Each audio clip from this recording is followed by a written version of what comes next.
അനുഗ്രഹീതമായ നല്ല ഈ നിമിഷത്തെ ഓർത്ത് കർത്താവിനെ നന്ദി നിറഞ്ഞ ഹൃദയത്തോടെ സ്തുതിക്കുന്നു. ദൈവത്തിൻ്റെ മാറ്റമില്ലാത്ത തിരുവെഴുത്തിലേക്ക് ഒരു ദിവസം കൂടെ പ്രവേശിപ്പാൻ സർവശക്തനായ ദൈവം നമ്മെ എല്ലാവരെയും സഹായിച്ചല്ലോ. ഞങ്ങളെ കണ്ടുകൊണ്ടിരിക്കുന്ന എല്ലാ ദൈവ മക്കൾക്കും കർത്താവായ യേശു ക്രിസ്തുവിൻ നാമത്തിൽ എൻ്റെ സ്നേഹവന്ദനം ഞാൻ അറിയിക്കുന്നു. ഈ കൂട്ടായ്മയിലേക്ക് നിങ്ങൾക്ക് എല്ലാവർക്കും സ്വാഗതം. ദൈവം നിങ്ങളെ എല്ലാവരെയും സമൃദ്ധമായി അനുഗ്രഹിക്കട്ടെ. ലൂക്കോസ് എഴുതിയ സുവിശേഷം 9-ാമത്തെ അധ്യായം അതിൻ്റെ 57 മുതൽ 62 വരെയുള്ള അനുഗ്രഹീതമായ തിരുവെഴുത്തുകൾ. അവർ വഴി പോകുമ്പോൾ ഒരുത്തൻ അവനോട്, നീ എവിടെ പോയാലും ഞാൻ നിന്നെ അനുഗമിക്കാം എന്ന് പറഞ്ഞു. യേശു അവനോട്, കുറുനരികൾക്ക് കുഴിയും ആകാശത്തിലെ പറവജാതികൾക്ക് കൂടുമുണ്ട്, മനുഷ്യപുത്രനോ തലചായ്പാൻ സ്ഥലമില്ല എന്ന് പറഞ്ഞു. വേറൊരുത്തനോട്, എന്നെ അനുഗമിക്ക എന്ന് പറഞ്ഞപ്പോൾ അവൻ, ഞാൻ മുൻപേ പോയി എൻ്റെ അപ്പനെ കുഴിച്ചിടുവാൻ അനുവാദം തരേണം എന്ന് പറഞ്ഞു. അവൻ അവനോട്, മരിച്ചവർ തങ്ങളുടെ മരിച്ചവരെ കുഴിച്ചിടട്ടെ, നീയോ പോയി ദൈവരാജ്യം അറിയിക്കുക എന്ന് പറഞ്ഞു. മറ്റൊരുത്തൻ, കർത്താവേ, ഞാൻ നിന്നെ അനുഗമിക്കാം, ആദ്യം എൻ്റെ വീട്ടിലുള്ളവരോട് യാത്ര പറയുവാൻ അനുവാദം തരേണം എന്ന് പറഞ്ഞു. യേശു അവനോട്, കലപ്പയ്ക്ക് കൈവച്ച ശേഷം പുറകോട്ട് നോക്കുന്നവൻ ആരും ദൈവരാജ്യത്തിന് കൊള്ളാവുന്നവനല്ല എന്ന് പറഞ്ഞു. സുവിശേഷങ്ങളിൽ നമ്മൾ ഒത്തിരി പ്രാവശ്യം പ്രസംഗിച്ച് കേട്ടതും ഇന്നും പല അർത്ഥങ്ങളും മറഞ്ഞു കിടക്കുന്നതുമായ അനുഗ്രഹീതമായ ഒരു ഭാഗമാണ് വായിച്ചു കേട്ടത്. ഈ സുവിശേഷങ്ങളിൽ ശിഷ്യത്വം പരീക്ഷിക്കപ്പെടുന്ന ഒരു ഘട്ടമാണെന്ന് നമുക്കിതിനെ ഞാൻ വായിച്ച 57 മുതൽ 62 വരെയുള്ള വാക്യത്തിൽ മനസ്സിലാക്കാൻ കഴിയും. ശിഷ്യത്വം പരീക്ഷിക്കപ്പെടുന്നു. 3 വ്യത്യസ്ത വ്യക്തികൾ ഒരേ വഴിയിലേക്കുള്ള ക്ഷണം, ഒരേ ഉദ്ദേശത്തിന് വേണ്ടിയിട്ടുള്ള വിളി, എന്നാൽ അതിനകത്തുള്ള വ്യത്യസ്തമായ മറുപടികൾ, ഇടപെടലുകൾ, ഇതാണ് ഈ തിരുവെഴുത്ത് നമ്മെ പഠിപ്പിക്കുന്നത്. ആർക്കാണ് ക്രിസ്തീയ ജീവിതത്തിൽ ട്രാക്ക് തെറ്റാതെ ഓടാൻ കഴിയുക? എങ്ങനെയാണ് ക്രിസ്തീയ ജീവിതത്തിൽ ഓടേണ്ടത്?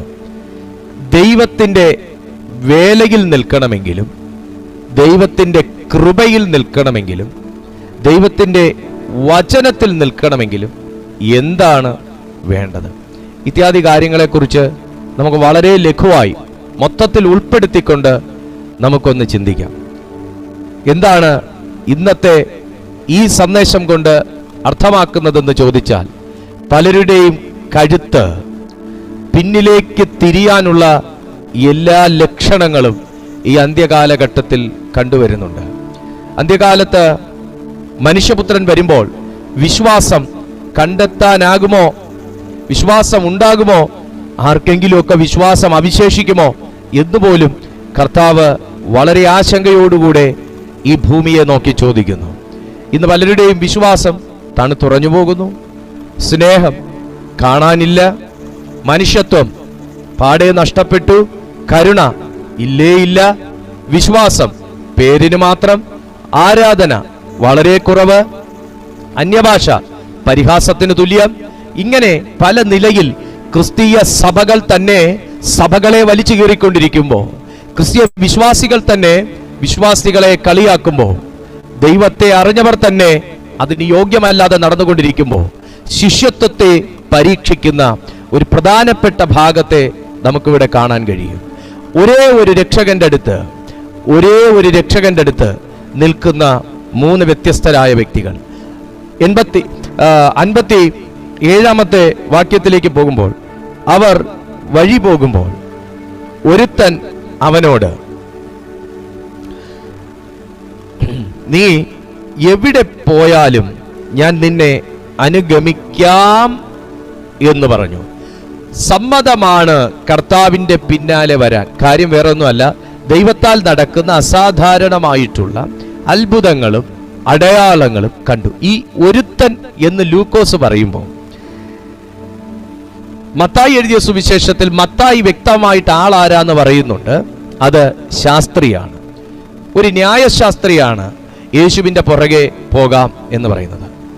ശാസ്ത്രത്തിൽ വിശ്വസിക്കുകയും ശാസ്ത്രീയമായി കാര്യങ്ങളെ മനസ്സിലാക്കുകയും ചെയ്യുന്ന ഒരു ശാസ്ത്രി യേശുവിൻ്റെ അത്ഭുതങ്ങളും അടയാളങ്ങളും കർത്താവ് കൈ നീട്ടുമ്പോൾ തന്നെ പലതും നടക്കുന്നു, എല്ലാ കാര്യങ്ങളും നടക്കുന്നു ഒക്കെ കണ്ടിട്ട് ഞാനും നിന്റെ കൂടെ ഒന്ന് വരാം എന്ന പുള്ളിക്കൊരാഗ്രഹം.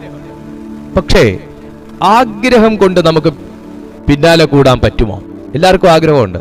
എനിക്ക് ഒന്ന് അങ്ങനെ ആയെങ്കിൽ കൊള്ളായിരുന്നു, എൻ്റെ തലമുറയും ഒന്ന് അങ്ങനത്തെ നിലയിൽ നിന്നെങ്കിൽ കൊള്ളായിരുന്നു, എൻ്റെ തലമുറയും കർത്താവിൻ്റെ വേലയിലൊന്ന് ഇറങ്ങിയെങ്കിൽ കൊള്ളായിരുന്നു. ആഗ്രഹമുണ്ട്, എല്ലാവർക്കും ആഗ്രഹമുണ്ട്. എന്നാൽ ഇതിൻ്റെ പിന്നിലത്തെ ചില കഥകൾ കിടക്കുന്നത് കലപ്പയുടെ മേല. ഞാൻ വളരെ വ്യക്തമായിട്ട് പറയും, ഇന്നത്തെ ഈ സന്ദേശം ചിലരെ ഭയങ്കരമായിട്ട് ഉഴുതുമറിക്കും, ചിലരെ വല്ലാത്ത നിലയിൽ തൊടും, ചിലരുടെ പല രീതികളും ധാരണകളും തന്നെ തെറ്റിപ്പോകും. ഞാനത് ഉറപ്പ് തരുന്നു. സ്തോത്രം. കാരണം അത് ദൈവം അത്ര ശക്തമായിട്ട് എനിക്ക് ഉറപ്പ് തരുന്നത് കൊണ്ടാണ്.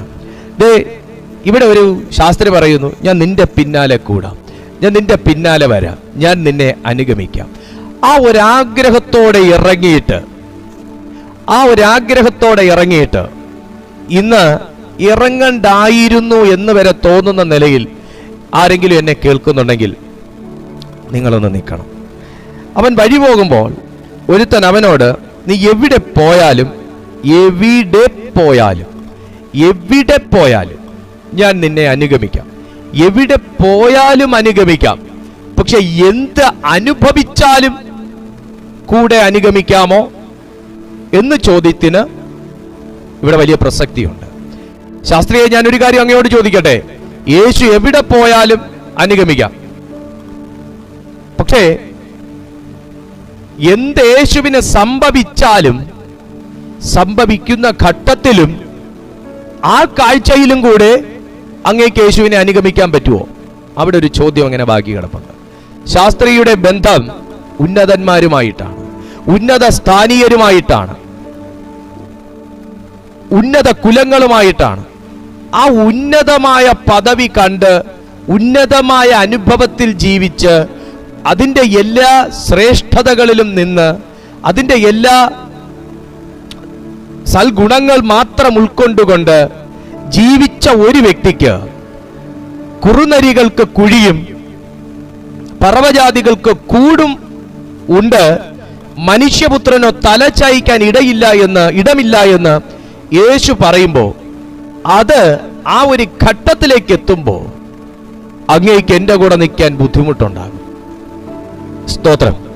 ശുശ്രൂഷയ്ക്ക് ആഗ്രഹിക്കുന്ന ഒരു വ്യക്തി, ഒരു ദൈവവേലയ്ക്ക് വേണ്ടി ഇറങ്ങാൻ ആഗ്രഹിക്കുന്ന ഒരു വ്യക്തി, ക്രിസ്തീയ ജീവിതത്തിന്റെ ശക്തി അനുഭവിക്കാൻ ആഗ്രഹിക്കുന്ന ഒരു വ്യക്തി, അഭിഷേകത്തിൽ നിറയാൻ ആഗ്രഹിക്കുന്ന ഒരു വ്യക്തി, പരിശുദ്ധാത്മാവിന്റെ സകല വരങ്ങളും എനിക്ക് ജ്വലിക്കണം, എനിക്കും പ്രയോജനപ്പെടണം, എനിക്കും മറ്റുള്ളവർക്ക് ഒരു ആശ്വാസമായി മാറണം എന്നാഗ്രഹിക്കുന്ന ഒരു വ്യക്തി ഈ സന്ദേശം നിർബന്ധമായും കേട്ടിരിക്കണം.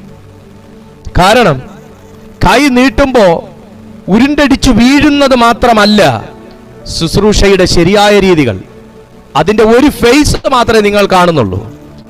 കൈ നീട്ടുമ്പോൾ ഭൂതങ്ങൾ അലറി മാറുന്നത് മാത്രമല്ല ശുശ്രൂഷയുടെ എല്ലാ വശങ്ങളും.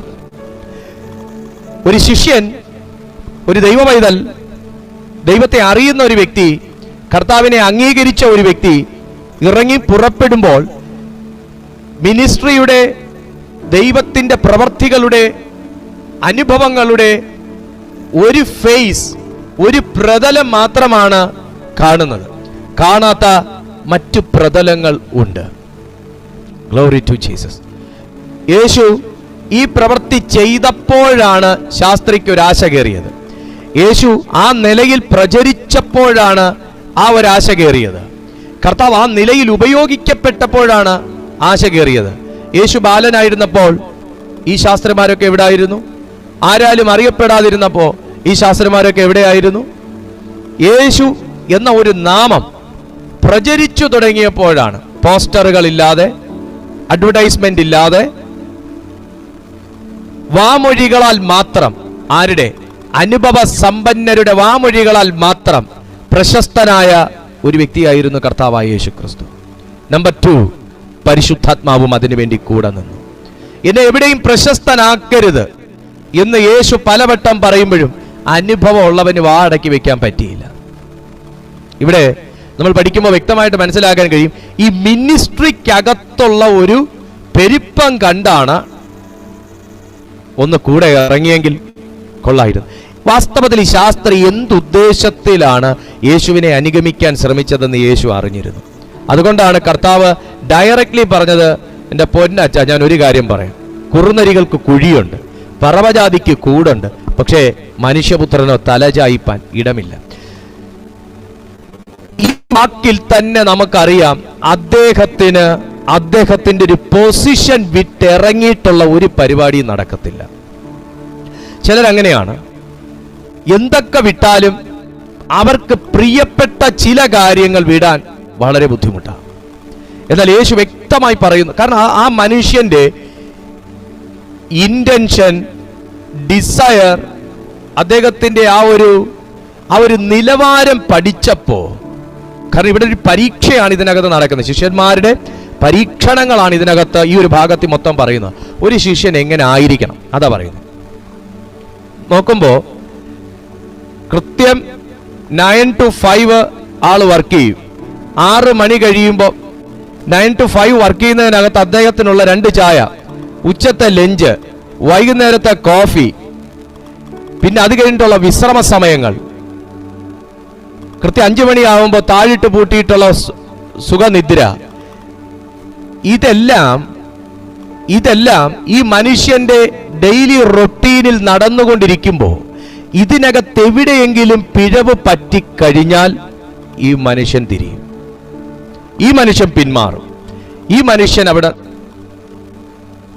അതുകൊണ്ട് കർത്താവ് പറയുന്നത് അതാണ്, എൻ്റെ പൊന്നച്ഛ, നിങ്ങൾ എന്നോട് വരാന്ന് പറഞ്ഞു കൂടെ, സന്തോഷം. പക്ഷേ ഒരു കാര്യം മനസ്സിലാക്കണം, വന്നോളൂ. ഒരു കാര്യം മനസ്സിലാക്കണം, കുറുനരികൾക്ക് കൂടുണ്ട്, കുറുനരികൾക്ക് കുഴിയുണ്ട്, പറവജാതികൾക്ക്, ആകാശത്തിലെ പറവജാതികൾക്ക് കൂടുമുണ്ട്. മനുഷ്യപുത്രനാണെങ്കിൽ തലചായ്ക്കാൻ ഒരു ഇടവുമില്ല, നമുക്ക് പോകാം. പറഞ്ഞു തീരുന്നതിന് മുന്നേ പുള്ളിയെ കണ്ടില്ല. കാരണം കർത്താവിനോട് കൂടെ ഇറങ്ങുന്ന സമയത്ത് നിങ്ങൾ പ്രതീക്ഷിക്കുന്നതൊന്നും സ്റ്റാർട്ടിംഗ് ടൈമിൽ കണ്ടു എന്ന് വരികയില്ല. കർത്താവിന്റെ കൂടെ ഇറങ്ങുന്ന സമയത്തൊന്നും നിങ്ങൾ എന്തുദ്ദേശത്തോടെയാണ് എൻ്റെ കൂടെ ഇറങ്ങുക എന്ന് എനിക്ക് മനസ്സിലായി. നിങ്ങൾ വന്നോ, പക്ഷെ ഒരു കുഴപ്പം ഇതാ, ഇന്ന് വൈകിട്ട് ഞാൻ എവിടെ കിടക്കുന്നു ഒരു നിശ്ചയമില്ല. ഇന്ന് മീറ്റിംഗ് വൈകിട്ട് എപ്പോൾ അവസാനിക്കുന്നു ഒരു നിശ്ചയമില്ല. ഇന്നത്തെ ഈ മെസ്സേജ് ഏത് സമയം അവസാനിക്കുന്നു ഒരു നിർബന്ധമില്ല. ആ സമയം തല ചൊറിയാൻ നിൽക്കല്ല്, ആ സമയത്ത് പറയാൻ നിൽക്കല്ല്, ആ സമയത്ത് കയ്യും കാലും കുടയാൻ നിൽക്കല്ല്, ആ സമയത്ത് നഖം കടിക്കാൻ നിൽക്കല്ല്. കൂടെ പോന്നു പറഞ്ഞു തീരുന്നതിന് പിന്നെ ആളെ കാണാനില്ല, ഒരാൾ അപ്രത്യക്ഷം. സ്തോത്രം.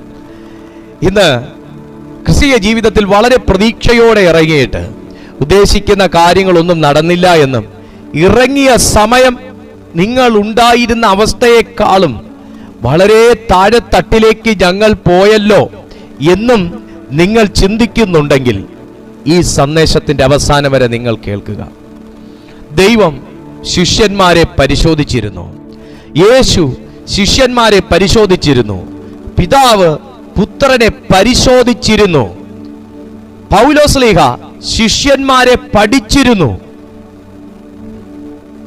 കിച്ചൺ പണിക്ക് വരെ കൊള്ളാമെന്നുള്ളവരെയാണ് അപ്പോസ്തലന്മാർ ആക്കിയിരുന്നത്. കണ്ണി കണ്ടവരെയൊക്കെ വാ പറഞ്ഞു കയറ്റിയില്ല. കിച്ചൺ പണിക്ക് വരെ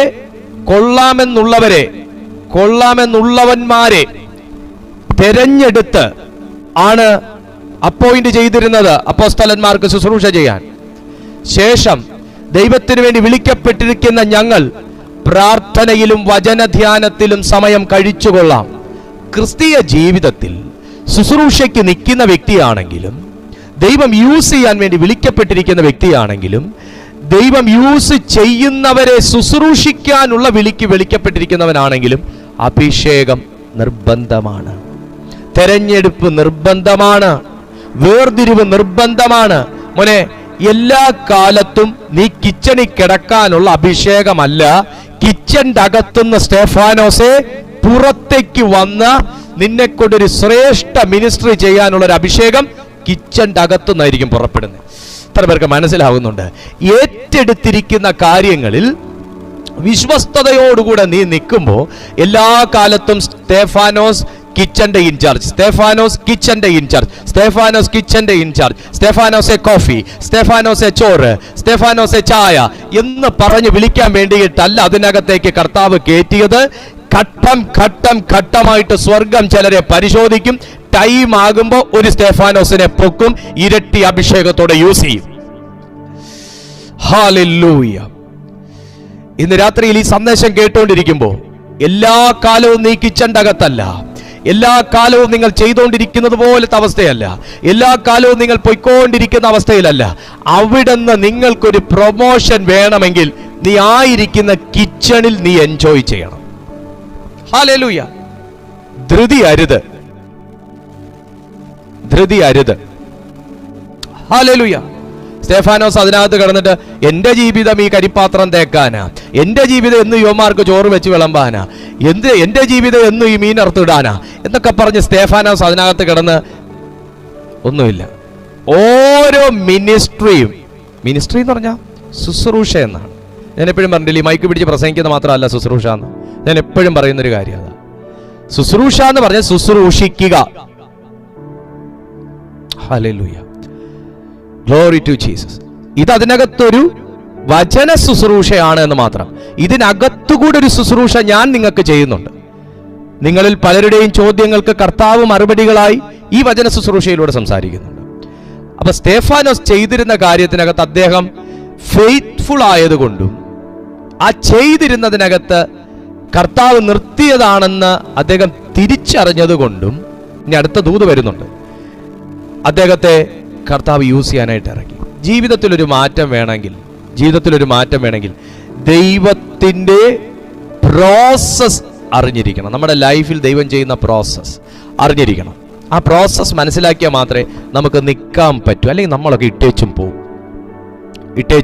കഴിഞ്ഞ ഏകദേശം 1 മാസങ്ങൾ കൊണ്ട് ദൈവം എന്നെ ഇങ്ങനെയുള്ള കുറേ കാര്യങ്ങളെക്കുറിച്ച് ചിന്തിപ്പിക്കുകയും പഠിപ്പിക്കുകയും മനസ്സിലാക്കുകയും ചെയ്യുന്നു. നമുക്ക് ഒരു ഡോക്ടർ ആകണമെങ്കിൽ പോലും ഇത്ര വർഷം പഠിച്ചാൽ മതി എന്നുണ്ട്. അവരുടനെ ഡോക്ടറാവും. PG ആയി, അത് കഴിഞ്ഞ് പിന്നെ അടുത്തത് അവർ ഇത്ര വർഷം പഠിച്ചാൽ അവർ ഡോക്ടറാവും. പക്ഷേ ഒരു സുവിശേഷകൻ, ഒരു ശുശ്രൂഷകൻ, ഒരു ആത്മീയ മേഖലയിൽ നിൽക്കുന്ന ഒരു വ്യക്തി, ഒരു ദൈവവേലയിൽ നിൽക്കുന്ന ഒരു വ്യക്തി, അവൻ മരണം വരെയും പഠിച്ചുകൊണ്ടേയിരിക്കും. നമ്മുടെ ബൈബിൾ കോളേജിന്റെ 5 വർഷം 10 വർഷം 15 വർഷം പഠനം കഴിഞ്ഞാൽ ഉടൻ തീരുന്നൊരു കഥയല്ല ആത്മീയ ശുശ്രൂഷ എന്ന് പറയുന്നത്.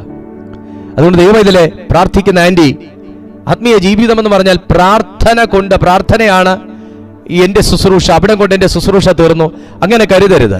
നിങ്ങൾ അതിനകത്ത് തുടരുമ്പോൾ ദൈവം അവിടുന്ന് അടുത്തടുത്ത് നിങ്ങളെ കയറ്റും, അവിടുന്ന് നിങ്ങളെ അതിൻ്റെ അടുത്തടുത്ത് കയറ്റും, അവിടുന്ന് നിങ്ങൾ അതിൻ്റെ അടുത്തടുത്ത് കയറ്റും. എല്ലാ കാലവും പ്രാർത്ഥനാ വിഷയങ്ങൾ പറയാൻ വേണ്ടി മാത്രമല്ല സ്വർഗം നിങ്ങളെ ഈ ശ്രേഷ്ഠ പദവിയിലേക്ക് വിളിച്ചിരിക്കുന്നത്. അപ്പൊ ഞാനും അനുഗമിക്കാം. അപ്പൊ പറഞ്ഞു, അച്ഛൻ അനുഗമിച്ചോ, പക്ഷെ ഒരു കാര്യം, ഇന്ന് വൈകുന്നേരം എവിടെ ഉറങ്ങുമെന്ന് എനിക്ക് ഒരു നിശ്ചയവും ഇല്ല, നമുക്ക് പോകാം. അപ്പൊ ഐ ആം സോറി, എനിക്ക് ഡൺലപ്പിന്റെ മെത്തയിൽ കിടക്കാതെ ഉറക്കം വരില്ല. അച്ഛൻ പോയിക്കോ, ഞാൻ ഈ റൂട്ടാണ്. കർത്താവ് അവിടുന്ന് പിരിഞ്ഞു. നോക്ക്, സുഖലോലുപതകൾ വിട്ട് ഒരു വ്യക്തിക്ക് ഇറങ്ങാൻ കഴിയുമ്പോഴാണ് യേശുവിന്റെ ആഴങ്ങളെ പറ്റി നമുക്ക് മനസ്സിലാക്കാനായിട്ട് കഴിയുക. യേശുവിന്റെ ആഴങ്ങളെ പറ്റി മനസ്സിലാക്കാനായിട്ട് കഴിയുക. നമുക്ക് ശരിക്കും പറഞ്ഞാൽ ഈ സ്റ്റേജിൽ നിൽക്കുന്ന, അങ്ങനെ നിന്ന് വളരെ ഹാപ്പി ആയിട്ട് പ്രസംഗിക്കുന്ന ശുശ്രൂഷകരെയാണ് നമുക്കറിയാന്നുള്ളത്. പക്ഷെ അതിൻ്റെ ഒരു ഫേസ് ആണ്. അത് നിങ്ങളുടെ മുന്നിൽ വരാൻ വേണ്ടി അവർ നല്ല രീതിയിൽ ഒരുങ്ങുന്നു, നല്ല വസ്ത്രം ധരിക്കുന്നു, എങ്കിലേ ഞാൻ അക്സെപ്റ്റ് ചെയ്യുള്ളൂ. എല്ലാം മനസ്സിലാക്കണമല്ലോ. എങ്കിലേ ഞാൻ അക്സെപ്റ്റ് ചെയ്യുള്ളൂ. ഒന്നും ഇല്ലാത്തൊരു രീതിയിൽ വന്ന ഒരാൾ പ്രസംഗിച്ചാൽ ആരെങ്കിലും നോട്ടീസ് ചെയ്യോ? ഇല്ല. എങ്കിലേ ഞാൻ അക്സെപ്റ്റ് ചെയ്യുള്ളൂ. പക്ഷേ അതിൻ്റെ പിന്നിൽ യേശു ചെയ്തിരുന്നത് പോലെ ഒരു വളരെ കഠിനമായിട്ടുള്ളൊരു പ്രാർത്ഥനയും സഹനങ്ങളും അതിൻ്റെ പിന്നിലുണ്ടെന്ന് ഓർക്കുക. ഏതൊരു വ്യക്തിയുടെയും വളരെ സത്യസന്ധമായി സുവിശേഷ വേല ചെയ്യുന്നു ഏതൊരു വ്യക്തിയുടെയും പിന്നിൽ വെറുതെ ഒരു ചർച്ച ഓടില്ല, വെറുതെ ഒരു കൂട്ടായ്മ ഓടില്ല, വെറുതെ ഒരു ശുശ്രൂഷകൻ നിൽക്കില്ല. അതിൻ്റെ പിന്നിൽ വളരെ കഠിനമായ ചില പ്രാക്ടീസ്, ചില എക്സസൈസുകൾ, ചില ഒരുക്കങ്ങൾ ആ മനുഷ്യൻ ചെയ്യേണ്ടതായിട്ടുണ്ട്. പറഞ്ഞു, ഐ ആം സോറി, എനിക്ക് നടുവേദനയുള്ളതാണ്, അതുകൊണ്ട് മെത്തയിൽ കിടക്കാതെ എനിക്ക് ഉറക്കം വരില്ല. ഞാൻ വിചാരിച്ചു ഇത്രയും വലിയ ഫയർ മിനിസ്ട്രിയൊക്കെ ചെയ്യുമ്പോൾ കർത്താവ് വളരെ AC റൂമിലാണ് കിടക്കുന്നത് ഞാൻ കരുതിയിരുന്നു. ശരിയാച്ചാ, നമുക്ക് ഇനി വരുമ്പോൾ കാണാം. കർത്താവും പറഞ്ഞു ഗുഡ് ബൈ, അയാളെ വിട്ടു. രണ്ടാമത് താഴേക്ക് വരുമ്പോൾ പറയുന്നു യേശു അവനോട്, അത് കഴിഞ്ഞു വേറൊരുത്തനോട്, രണ്ടാമത്തെ ഭാഗം വരുന്നു. ആദ്യത്തെ ആളെ വിട്ടു, രണ്ടാമത്തെ ഭാഗത്തേക്ക് വരുമ്പോൾ വേറെ ഒരുത്തനോട് അവൻ എന്നെ അനുഗമിക്ക എന്ന് പറഞ്ഞപ്പോൾ അവിടെ ഈ മനുഷ്യൻ യേശുവിനെ അല്ല വിളിക്കുന്നത്, യേശുവിനോടല്ല ചോദിക്കുന്നത്, യേശു ഈ മനുഷ്യനെയാണ് വിളിക്കുന്നത്. രണ്ട് കൂട്ടരും ഇന്ന് ഈ പ്ലാറ്റ്ഫോമിൽ ഉണ്ടാവും. ഞാൻ ഈ പറഞ്ഞ രണ്ട് കൂട്ടരും, ഈ പറഞ്ഞു തുടങ്ങിയ രണ്ട് കൂട്ടർ ഈ പ്ലാറ്റ്ഫോമിൽ ഉണ്ടാകും. ഒന്ന്, ഇത് കൊള്ളാം പരിപാടി, ഈ കൂട്ടത്തിൽ കൂടിയാൽ ചിലപ്പോൾ പ്രാർത്ഥനയ്ക്ക് ഫലം കിട്ടുമായിരിക്കും, ഈ കൂട്ടത്തിൽ കൂടിയാൽ ചിലപ്പോൾ കാര്യം നടക്കുമായിരിക്കും, ഈ വ്യക്തിയെ കൊണ്ട് പ്രാർത്ഥിപ്പിച്ചാൽ ചിലപ്പോൾ എന്തെങ്കിലും നടന്നേക്കും. ഇങ്ങനെ ഒരു ചിന്ത ഒരു വ്യക്തിയിലുണ്ടാകും. രണ്ട്, അതിയായ നിർബന്ധം പരിശുദ്ധാത്മാവിനാൽ ഉള്ളത്തിൽ വന്നിട്ട് ഉള്ളതും കൂടെ വിട്ടുകളഞ്ഞിട്ട് യേശു വിളിച്ച, ഇറങ്ങി വരാൻ വേണ്ടി യേശു വിളിച്ച ചില വ്യക്തികൾ ഇവിടെ ഉണ്ടാവും. ഇവിടെ ഒരു വിളിയാണ് കാണുന്നത്, പക്ഷെ കൂടെ പോണില്ല. ഇവിടെ ഒരു വിളിയാണ് കാണുന്നത്, എന്നെ അനുഗമിപ്പിൻ. ഇവിടെ ഒരു വിളി നമുക്ക് കാണാം, പക്ഷേ കൂടെ പോകുന്നില്ല. എന്നെ അനുഗമിപ്പിൻ എന്ന് പറഞ്ഞു. എന്നെ അനുഗമിക്കുക എന്ന് പറഞ്ഞപ്പോൾ അവൻ, ഞാൻ മുൻപേ പോയി എൻ്റെ അപ്പനെ കുഴിച്ചിടുവാൻ അനുവാദം തരേണം എന്ന് പറഞ്ഞു. ഞാൻ മുൻപേ പോയി എൻ്റെ അപ്പനെ കുഴിച്ചിടുവാൻ അനുവാദം തരേണം എന്ന് പറഞ്ഞു. ഞാനൊരു ചോദ്യം ചോദിക്കട്ടെ. കർത്താവ് ഒരു മരണസ്ഥലത്തല്ല വന്നത്, കർത്താവ് വഴി പോകുകയായിരുന്നു. അപ്പൻ മരിച്ച ഒരു വ്യക്തി എന്തായാലും തെരുവിൽ പോയി നിൽക്കേണ്ടതോ കവലയിൽ പോയി വെറുതെ വായി നോക്കി നിൽക്കേണ്ടതോ ആയിട്ടുള്ള ഒരു കാര്യം ഇല്ല. ബോഡി വീട്ടിൽ കിടപ്പുണ്ടെങ്കിൽ മകൻ അവിടെ നിൽക്കണം. ഈ മകനെ കർത്താവ് വഴിയിൽ വെച്ചാണ് കാണുന്നത്. അപ്പൊ സാധനം വാങ്ങാൻ വേണ്ടി പോയതുമല്ല, എന്തെങ്കിലും ഒരു പ്രവൃത്തിയിൽ ഏർപ്പെട്ടുകൊണ്ട് നിൽക്കുന്ന ഒരു വ്യക്തിയോടല്ല കർത്താവ് വിളിക്കുന്നത്. അവിടെ വഴിയിൽ നിന്ന ഒരു വ്യക്തിയാണ് യേശു വിളിക്കുന്നത്, അനുഗമിക്ക. ഉടനെ മറുപടി ഇതാണ്, എൻ്റെ അപ്പനെ കുഴിച്ചിടാൻ ഒരു അനുവാദം തരാം. അതിൻ്റെ അർത്ഥം പറയാതെ പറയുകയാണ്, അയ്യോ എൻ്റെ അപ്പൻ മരിച്ചുപോയി, അതുകൊണ്ട് ഇന്ന് ചെറിയ ബുദ്ധിമുട്ടുണ്ട്, കുഴിച്ചിട്ടൊക്കെ കഴിഞ്ഞ് അതിൻ്റെ ബാക്കി പ്രാർത്ഥനയും കാര്യങ്ങളൊക്കെ കഴിഞ്ഞിട്ട് പിന്നെ ഞാൻ ഇപ്പം ചെയ്തുകൊണ്ടിരിക്കുന്ന ജോലി നഷ്ടപ്പെടുകയാണെങ്കിൽ ഞാൻ വരാം, അന്നേരം നമുക്ക് ബാക്കി സാലറിയും കാര്യങ്ങളൊക്കെ സംസാരിക്കാം. ഇതാണ് അദ്ദേഹത്തിന്റെ കുഴിച്ചിടാൻ അനുവാദം തരണേ എന്ന വാക്കിന്റെ അർത്ഥം. ഒരു പണിയും ഇല്ലാത്തവർക്ക് ചെയ്യാൻ കഴിയുന്ന ഒരു ജോലിയല്ല സുവിശേഷ വേല. പ്രത്യേകിച്ച് ഫ്രീ ടൈം ഉണ്ട്, എന്നാ പിന്നെ ഒരു സുവിശേഷ വേല ചെയ്ത് കളയാം, അന്നേരം ചെയ്യാൻ പറ്റുന്ന ഒരു ജോലിയല്ല സുവിശേഷ വേല. പെൻഷൻ വരുന്നുണ്ട്, പിന്നെ വേറെ പ്രത്യേകിച്ച് പണിയൊന്നുമില്ല, എന്നാ പിന്നെ സുവിശേഷ വേല ചെയ്ത് കളയാം, ചെയ്യാൻ പറ്റുന്ന ഒരു ജോലിയല്ല സുവിശേഷ വേല. ദൈവമക്കളെ, ആദ്യം ഒരു വ്യക്തി പറഞ്ഞു, ഞാൻ നിന്നെ അനുഗമിക്കാം. വിളിയില്ല, ആ വ്യക്തിയുടെ മേൽ വിളിയില്ല, നിൽക്കാൻ ഒക്കത്തിൽ. അനുഗമിക്കുന്നതിനൊന്നും പ്രശ്നമില്ല, കർത്താവിനെ അനുഗമിക്കുന്നതിനൊന്നും പ്രശ്നമില്ല. പക്ഷേ വഴിമധ്യേ ഈ മനുഷ്യൻ ഇട്ടിട്ട് പോകുന്ന കർത്താവിനെ അറിയാം, നന്നായിട്ട് അറിയാം. കാരണം ആ മനുഷ്യൻ ജനിച്ചു വളർന്നു വന്ന രീതി, പശ്ചാത്തലം, അദ്ദേഹത്തിന്റെ സുഖ സൗകര്യങ്ങൾ, അദ്ദേഹത്തിനുള്ള ബന്ധങ്ങൾ, അദ്ദേഹം ഒരിക്കലും ഒരു ഉന്നത ജാതീയന്മാരുമായിട്ടല്ല മിനിസ്ട്രിയിൽ ബന്ധം. അദ്ദേഹം ഏറ്റവും ഒന്നും ഇല്ലാത്ത ചില വ്യക്തികളുമായിട്ടാണ് ദൈവം കണക്ട് ചെയ്യാൻ പോകുന്നതെങ്കിൽ, ഒന്നുമില്ലാത്ത വ്യക്തികളുമായിട്ടാണ് കർത്താവ് കണക്ട് ചെയ്യാൻ പോകുന്നതെങ്കിൽ. ഇന്ന് വൈകിട്ട് എന്നെ ഒരു ആൻറ്റി പ്രാർത്ഥിക്കാൻ വിളിച്ചു. സംസാരിച്ചുകൊണ്ടിരുന്നപ്പോൾ എൻ്റെ കണ്ണ് നിറഞ്ഞു. കാരണം അവരെന്നോട് സംസാരിച്ച് തുടങ്ങുമ്പോൾ തന്നെ അവരെന്നെ ഒത്തിരി വട്ടം വിളിച്ചു, എനിക്ക് എടുക്കാൻ പറ്റിയില്ല. അന്നേരം ഒരു കോള് വന്നു, അല്പം ഒരു ഫ്രീ ടൈം കിട്ടിയപ്പോൾ ഞാൻ പെട്ടെന്ന് ഫോൺ എടുത്തപ്പോൾ കരഞ്ഞോണ്ട്, ഫോൺ എടുത്തതിലുള്ള സന്തോഷം കരഞ്ഞോണ്ട് അവർ പറയാം, അശ്രേ എന്ന് പറഞ്ഞാൽ വിങ്ങി കാര്യം പറയുന്നു. കാര്യങ്ങളൊക്കെ പറഞ്ഞിട്ട് ഞാൻ ചോദിച്ചു എവിടാ വീട്, കാരണം റേഞ്ച് കട്ടായി പോകുന്നു സംസാരിക്കും. എവിടാ വീട്? അത് പക്ഷേ ഇടുക്കിയിലാണ് വീട്, ഇടുക്കിയിൽ ഒരു കുഗ്രാമത്തിലാണ് എന്നൊക്കെ പറഞ്ഞ് അങ്ങ് കരഞ്ഞ് പറഞ്ഞിട്ട് അവസാനം പറയുക, ഞാൻ പറഞ്ഞു ഒരു ഗ്ലാസ് വെള്ളം എടുക്കാൻ വേണ്ടിയിട്ടാണ് ഞാൻ ചോദിച്ചത്, വീട്ടിനകത്താണോ എന്ന് ചോദിച്ചു. അപ്പോൾ നല്ല പാസ്റ്ററെ, ഞാൻ പാസ്റ്റർ ഫോൺ എടുത്ത് ഓടി ഒത്തിരി ഉയർന്ന ഒരു പ്രദേശത്തേക്ക് ഞാനിപ്പോൾ കയറി വന്നേക്കുക. ഞങ്ങളുടെ വീട്ടിന് വഴിയൊന്നുമില്ല പാസ്റ്റർ, ഒരു പാറയിൽ ഇരുന്ന് ഞെരങ്ങി ഇറങ്ങി വേണം ഞങ്ങളുടെ വീടിനകത്തേക്ക് കയറാൻ. നിങ്ങളൊന്ന് ചിന്തിച്ചാൽ മതി, നമുക്ക് ദൈവം തന്നേക്കുന്ന സുഖ സൗകര്യങ്ങൾ ഒന്ന് ചിന്തിച്ചാൽ മതി. ആരും പാറയിൽ ഇരുന്ന് നിരങ്ങി ഇറങ്ങി വീട്ടിലേക്ക് കയറുന്ന ഒരവസ്ഥയിലുള്ളവരും ഇതിനകത്ത് കാണുമോ എന്തോ? അവർക്കൊരു ഫോണില്ല. മകൾ എപ്പോഴോ കൊടുത്ത ഒരു ഫോൺ നിലത്തൊക്കെ വീണ് പൊട്ടി നാശമായി, റബ്ബർ ബാൻഡ് ഇട്ട് കെട്ടി വെച്ചിട്ടാണ് അവർ ആ ഫോൺ യൂസ് ചെയ്യുന്നത്. ഹല്ലേലൂയ. എന്നിട്ട് എന്നോട് സംസാരിച്ചത് ഒരു ചെറിയ ഫോണിലും എപ്പോഴോ എവിടെയോ വെച്ച് ആ റബ്ബർ ബാൻഡ് ഇട്ട ഫോണിൽ നമ്മുടെ മെസ്സേജ് കണ്ടതാണ് നമ്പർ പെട്ടെന്ന് എഴുതിയെടുത്തത്. സ്ക്രീനിലൊന്നും തെളിഞ്ഞൊന്നും വരത്തില്ല, വെളിയിൽ കൊണ്ടിറങ്ങിയിട്ടാണ് പാസ്റ്ററുടെ നമ്പർ എഴുതിയെടുക്കുമായിരുന്നു ചെയ്തതെന്ന് നോർത്ത് നോക്കണം. ദൈവമക്കളെ, നമ്മളൊന്നും അറിയുന്നില്ല. പാറയിൽ ഇരുന്ന് നിരങ്ങി ഇറങ്ങിയാണ് വീടിനകത്തേക്ക്. വഴിയില്ല. ഒരു എന്താ അവർ പറഞ്ഞൊരു വാക്ക്, മീനിങ് ഇതാണ്, തൂൺ എന്തോ കുത്തി വെച്ചിട്ട് ഒരു ഷെഡ് പോലെ കെട്ടിയ ഒരു വീട്ടിനകത്താണ് ഞങ്ങൾ താമസം. അപ്പൊ അവരുടെ വീടിന് വേണ്ടി ഒന്ന് പ്രാർത്ഥിക്കണം. അവരുടെ ഭർത്താവിന്റെ കാലിനൊരു മുറിവ് വന്നിട്ട് വർഷങ്ങളായി കരിയുന്നില്ല. വർഷങ്ങളായി ഒരു സ്പ്രേ അടിക്കുമ്പം ചലവും മറ്റുമൊക്കെ വരുന്നത് നിൽക്കും, ശേഷം വീണ്ടും വരും. ആ മരുന്നിന്റെ എഫക്റ്റ് കഴിയുമ്പോൾ വീണ്ടും ഒലിച്ചു വരും. വളരെ വിങ്ങുന്ന ഒരു കുടുംബം. വഴി സൗകര്യമല്ല, വഴിയേ ഇല്ല. പാറയിലൊക്കെ ഇരുന്ന് നിരങ്ങിയാണ് വീട്ടിനകത്തേക്ക് ഇറങ്ങേണ്ടതെന്ന് പറയുമ്പോൾ നിങ്ങൾ ഓർത്താൽ മതി. ഒരു കുഴിയാ പാസ്റ്ററെ, ഒരു അഗാധ ഗർത്തത്തിൽ എന്ന പോലെ എൻ്റെ വീടിരിക്കുന്നതെന്നാണ് അവർ പറയുന്നത്. ദൈവമക്കളെ, നമ്മളൊന്നും അറിയുന്നില്ല. ശുശ്രൂഷ ഇങ്ങോട്ടൊക്കെയാ ദൈവം കണക്ട് ചെയ്യുന്നത്, ഓർക്കണം. അവിടെ ഈ ശാസ്ത്രി ചെന്നാൽ നിക്കത്തില്ല. ഇതെന്തൊരവസ്ഥയാണ്, ഞാനിതൊന്നും എക്സ്പെക്ട് ചെയ്തിട്ട് പോലും ഇല്ല, എൻ്റെ ചിന്തയെ പോലും ഇല്ലാത്ത കാര്യം ഇതെന്ന് ശാസ്ത്രി പറയും. കർത്താവിന് അറിയാം, പകുതി വഴിയിൽ വെച്ച് വിട്ടിട്ട് പോകും. ദൈവമക്കളെ, മിനിസ്ട്രി എൻറ്റയർലി ഡിഫറൻ്റ് ആണ്. ശരിയായ മിനിസ്ട്രി, നമ്മളൊന്നും ശരിയായിട്ടുള്ള മിനിസ്ട്രി, ഞാൻ എപ്പോഴും ഈ വടക്കേ ഇന്ത്യയിലേക്കുള്ള ദൈവദാസന്മാരോട് സംസാരിക്കുമ്പോൾ പറയുന്നത്, പാസ്റ്റർ ഞങ്ങളൊന്നും സത്യം പറഞ്ഞ് ഒന്നും അറിയുന്നില്ല. നിങ്ങളൊക്കെ അവിടെ കിടന്ന് ഭയപ്പെടുന്നതും പേടിക്കുന്നതും സുവിശേഷം സ്പ്രെഡ് ചെയ്യാൻ വേണ്ടി കിടന്ന് കഷ്ടപ്പെടുന്നത് നിങ്ങളാ. ഞങ്ങളൊക്കെ സത്യം പറഞ്ഞ് ഒന്നും അറിയുന്നില്ല, സുഖമായിട്ട് ഇവിടെ ചെയ്യുക കാര്യങ്ങൾ. സ്തോത്രം. നമ്മളത് ചെയ്യുന്നില്ലെങ്കിലും ആ പെയിൻ എടുക്കാനുള്ള മനസ്സ് നമ്മൾ കാണിക്കണം. അവർക്ക് വേണ്ടിയൊക്കെ ഒന്ന് പ്രാർത്ഥിക്കാൻ, അവരെയൊക്കെ ഒന്ന് കർത്താവ് പ്രൊട്ടക്ട് ചെയ്യാൻ വേണ്ടിയൊക്കെ ഒന്ന് പ്രാർത്ഥിക്കാൻ ആ മനസ്സ് നമ്മൾ കാണിക്കണം. നമ്മൾ ചെയ്യുന്നുണ്ട്, പലരും ചെയ്യുന്നുണ്ട്. നമ്മുടെ പ്ലാറ്റ്ഫോമിൽ പലരും ആ വിഷയങ്ങളൊക്കെ ഏറ്റെടുത്ത് പ്രാർത്ഥിക്കുന്നുണ്ട്.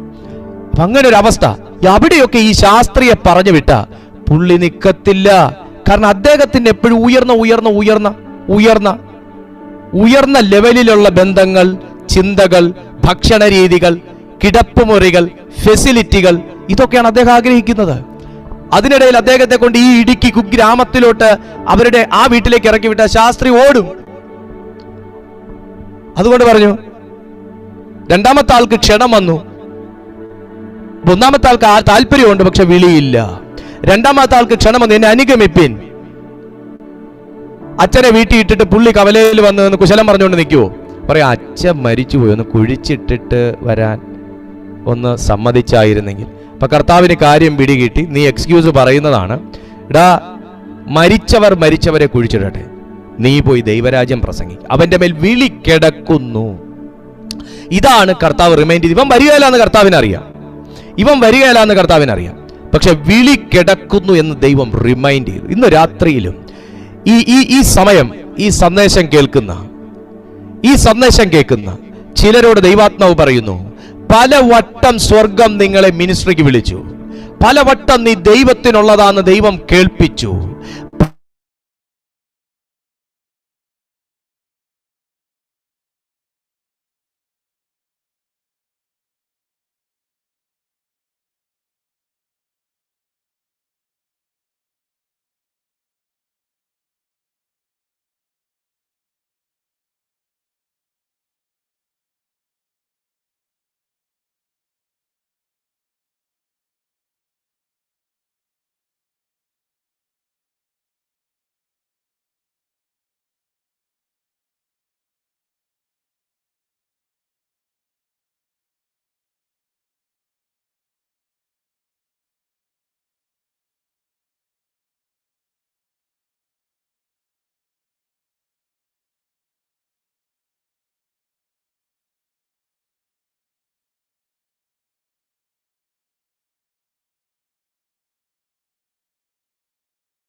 രക്തത്തിൽ ജയമെടുക്കുന്നു. യേശുവിൻ്റെ രക്തത്താൽ ജയമെടുക്കുന്നു. യേശുവിൻ്റെ രക്തത്താൽ ജയമെടുക്കുന്നു. യേശുവിൻ്റെ രക്തത്താൽ. ഷർബ ഖണ്ഡല ബ്രൈഠ ലബാഷഠാല ബൗഠന സിയാന്ത ഷഖാദൽ ഖബാധ സേന്ദ റേഹസി. എല്ലാവരും ഒന്ന് ആത്മഭാഷയിൽ പ്രാർത്ഥിച്ച ദൈവമക്കളെ. ഷാൽബ്ര ഖറ്റേൽ ബഹൻഡ ഷഖേന റിയാന്ത ലറബഹസ്ത ശബബബബബ ദജദുന റിഖദന റഖൽ പ്രഭ. യേശു ഹോഷിയാന്ദേ ഷാബ്ര ഖൻഠേ ലിബ്രോഹോ സിഖേന ഷാൽബ്ര ഖറ്റേൽ ബ്രാഷൻഠാല ലാബ്ത്രു ഹോസ്ത്ര ഹംശല. ജീസസ്.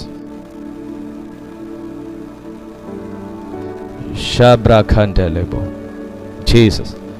യേശുവേ നന്ദിയോടെ സ്തുതിക്കുന്നു. Thank you God. ദൈവത്തിന് മഹത്വം, ദൈവത്തിന് മഹത്വം, ദൈവത്തിന് മഹത്വം, ദൈവത്തിന് മഹത്വം, ദൈവത്തിന് മഹത്വം, ദൈവത്തിന് മഹത്വം. ഓക്കെ, സ്തോത്രം. ദൈവത്തിന് മഹത്വം, ദൈവത്തിന് മഹത്വം, ദൈവത്തിന് മഹത്വം, ദൈവത്തിന് മഹത്വം, ദൈവത്തിന് മഹത്വം, ദൈവത്തിന് മഹത്വം. ആമേൻ, ആമേൻ.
ഒന്ന് അന്യഭാഷകളിൽ പ്രാർത്ഥിച്ച ദൈവമകളെ, ചില നിമിഷങ്ങളൊന്ന് അന്യഭാഷകളിൽ പ്രാർത്ഥിച്ച് ഷാബ്രാഖാൻലാബോ ഷധരലഗർത്തുന റിയാന്ധനബ. എല്ലാവരും ഒന്ന് അന്യഭാഷകളിൽ പ്രാർത്ഥിച്ച് റാൽബ്രഖറ്റസി. എല്ലാ തടസ്സങ്ങളെയും യേശുവിൻ്റെ നാമത്തിൽ ശാസിക്കുന്നു. റൂയിഖസ്മാനിയ റാൽഹോറിയാസ് ബഹഷസ് ലഡ്രൈൻഡബുഖോസ് ധാർഫാൽ ബറാസ്ഖോഷ് തേജി ആംസ്തനി ഖാംതുറിനാസ്തന ഷമ്മ.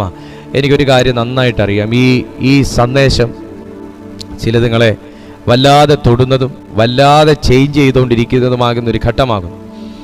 അവരുടെ വിളിയെ തന്നെ ശരിക്കും എൻകറേജ് ചെയ്യുന്നതും അവരുടെ വിളി എന്തെന്ന് മനസ്സിലാക്കിക്കുന്നതും പലവട്ടം ആ വിളിയിൽ നിന്ന് സ്കിപ്പായി പോകുന്നതുമായ വ്യക്തികളോടുള്ള ദൈവിക അരുളപ്പാടുകളാകുന്നു. അതുകൊണ്ട് പലതും സംഭവിക്കും. ഷാഖ ധർവഹന്ത ഷബാൽ ധർവാനസിയ റീഖോൽ ധർമഹസി ലബാർത്ഥികന ഹതുരഗത ശഗദലമമദ ശഗദ. യേശുവിന്റെ അധികാരമുള്ള നാമത്തിൽ ഒരു ദൈവകരം ഇന്ന് രാത്രി ഇതിനകത്ത് വെളിപ്പെടട്ടെ. ഈ സന്ദേശം കേട്ടോണ്ടിരിക്കുന്ന സകലരുടെയും ജീവിതങ്ങളിൽ സ്വർഗീയ ശക്തി വ്യാപരിക്കണം.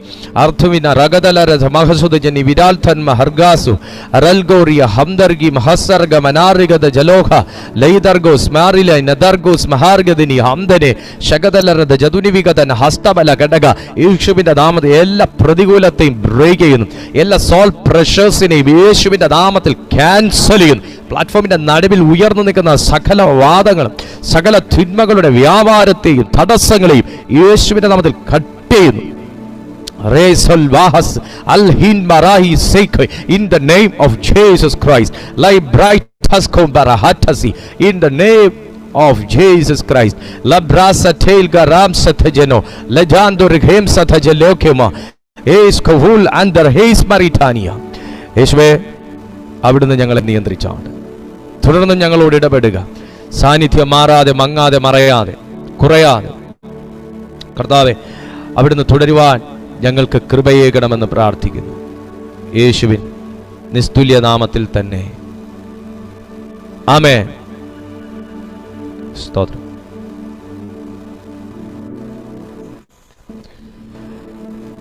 ഇന്നത്തെ ഈ സന്ദേശം വ്യക്തമായും ചിലരോടുള്ള ആലോചനയാണ്. പലവട്ടം ദൈവശബ്ദങ്ങൾ നിങ്ങൾ പല കോണിൽ നിന്ന് കേട്ടിട്ടും നിങ്ങൾ ദൈവം തെരഞ്ഞെടുത്ത വ്യക്തിയാണെന്നും ദൈവം വിളിച്ച വ്യക്തിയാണെന്നും ദൈവം പലവട്ടം പറഞ്ഞിട്ടും സ്കിപ്പായി പലതിനെ ചൊല്ലി, പല കാരണം ചൊല്ലി, പലരെയും കാരണമായി ചൊല്ലി നിങ്ങൾ മാറി പോയ വ്യക്തിയാണെങ്കിൽ ദൈവം ആ വിളിയെ ഇന്ന് ഓർമ്മിപ്പിക്കുന്നു. താഴേക്ക് വായിക്കുമ്പോൾ അടുത്ത വാക്ക് നമുക്ക് കാണാൻ കഴിയും. ആരും പറയാതെ ഒരു വ്യക്തി വീണ്ടും യേശുവിൻ്റെ അടുത്ത് വരികയാണ്. 61-ാമത്തെ വാക്യമാണത്. കർത്താവേ, ഞാൻ നിന്നെ അനുഗമിക്കാം.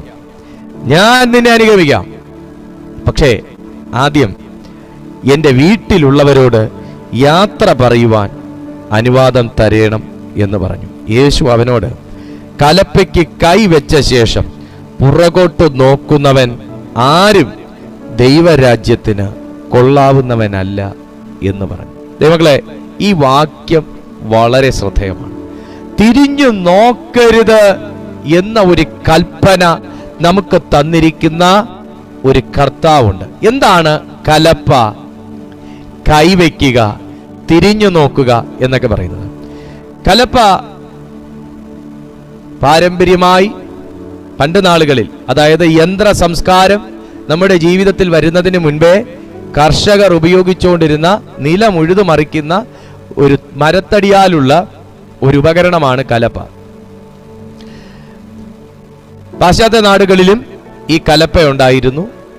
ഇരുവശങ്ങളിലേക്കും രണ്ട് ദിക്കുകളിലേക്ക് വിരിഞ്ഞിരിക്കുന്ന ഒറ്റത്തടിയോടുകൂടിയ കമ്പുകൾ വെട്ടിയെടുത്ത കലപ്പ പണ്ട് നാളുകളിലും ഉണ്ടായിരുന്നു. നിങ്ങളത് 1 രാജാക്കന്മാരുടെ പുസ്തകം 19:19 വായിക്കുമ്പോൾ ഏലീശ ഇതേ കലപ്പ ഉപയോഗിച്ച് ഉഴുന്നതായിട്ട് നമുക്ക് കാണാനായിട്ട് കഴിയും. ഒരു കാര്യം ഞാൻ പറയട്ടെ, കലപ്പമേൽ കൈവച്ചവൻ അവൻ ഒരു വിതയ്ക്കും ഒരു കൊയ്ത്തിനും അവകാശമുള്ളവനാണ്, കർഷകനാണ്. കലപ്പമേൽ കൈവച്ചവൻ പാടത്തേക്ക് ഇറങ്ങിയവനാണ്. വയലിന്റെ കണ്ടീഷൻ നന്നായിട്ട് അറിയാവുന്ന ഒരു വ്യക്തിയാണ് കലപ്പയും കൊണ്ട് ഇറങ്ങുന്നത്. എങ്ങനെ കർഷകരാകുള്ളൂ? കർത്താവ് ഇവിടെ പറയുന്നൊരു കാര്യം, കർത്താവിന് ആദ്യം കമ്മിറ്റ് ചെയ്യാണ്, ഞാൻ നിന്നെ അനുഗമിക്കാം. പക്ഷെ രണ്ടാമതൊരു ക്ലോസ് അതിൻ്റെ ഇടയിൽ വെക്കുകയാണ്, എൻ്റെ വീട്ടുകാരോടും ബന്ധുക്കളോടും എനിക്ക് യാത്ര പറയണം.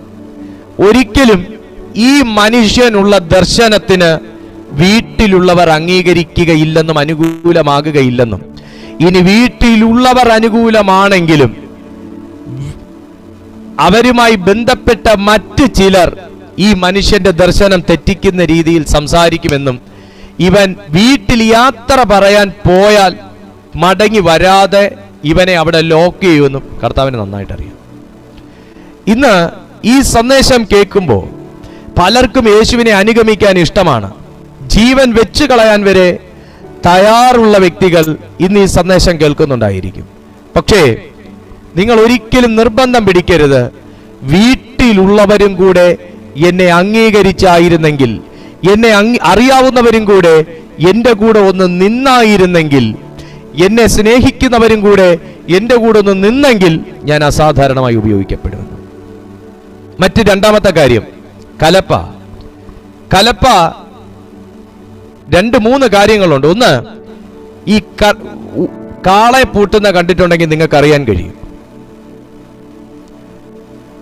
ഒരു സ്റ്റഡി ആയിട്ടുള്ളൊരു സ്റ്റഡി ബാർ, 2 ഇരുമ്പിന്റെ ഹുക്കുകളുള്ള സ്റ്റഡി ബാർ കാളയുടെ കഴുത്തിൽ കൊടുത്ത ശേഷം കർഷകൻ കലപ്പയെടുത്ത് അതിൻ്റെ പുറത്തേക്ക് വെച്ച് ഒരു കെട്ട് കെട്ടി നേരെ പിന്നെ കാളയെ ആശ്രയിച്ചുകൊണ്ട് പോകുവല്ല ചെയ്യുന്നത്. കാള മുന്നേ വലിച്ചാലും കർഷകന് ചില ക്വാളിറ്റി വേണം കലപ്പ പിടിക്കണമെങ്കിൽ. Glory to Jesus.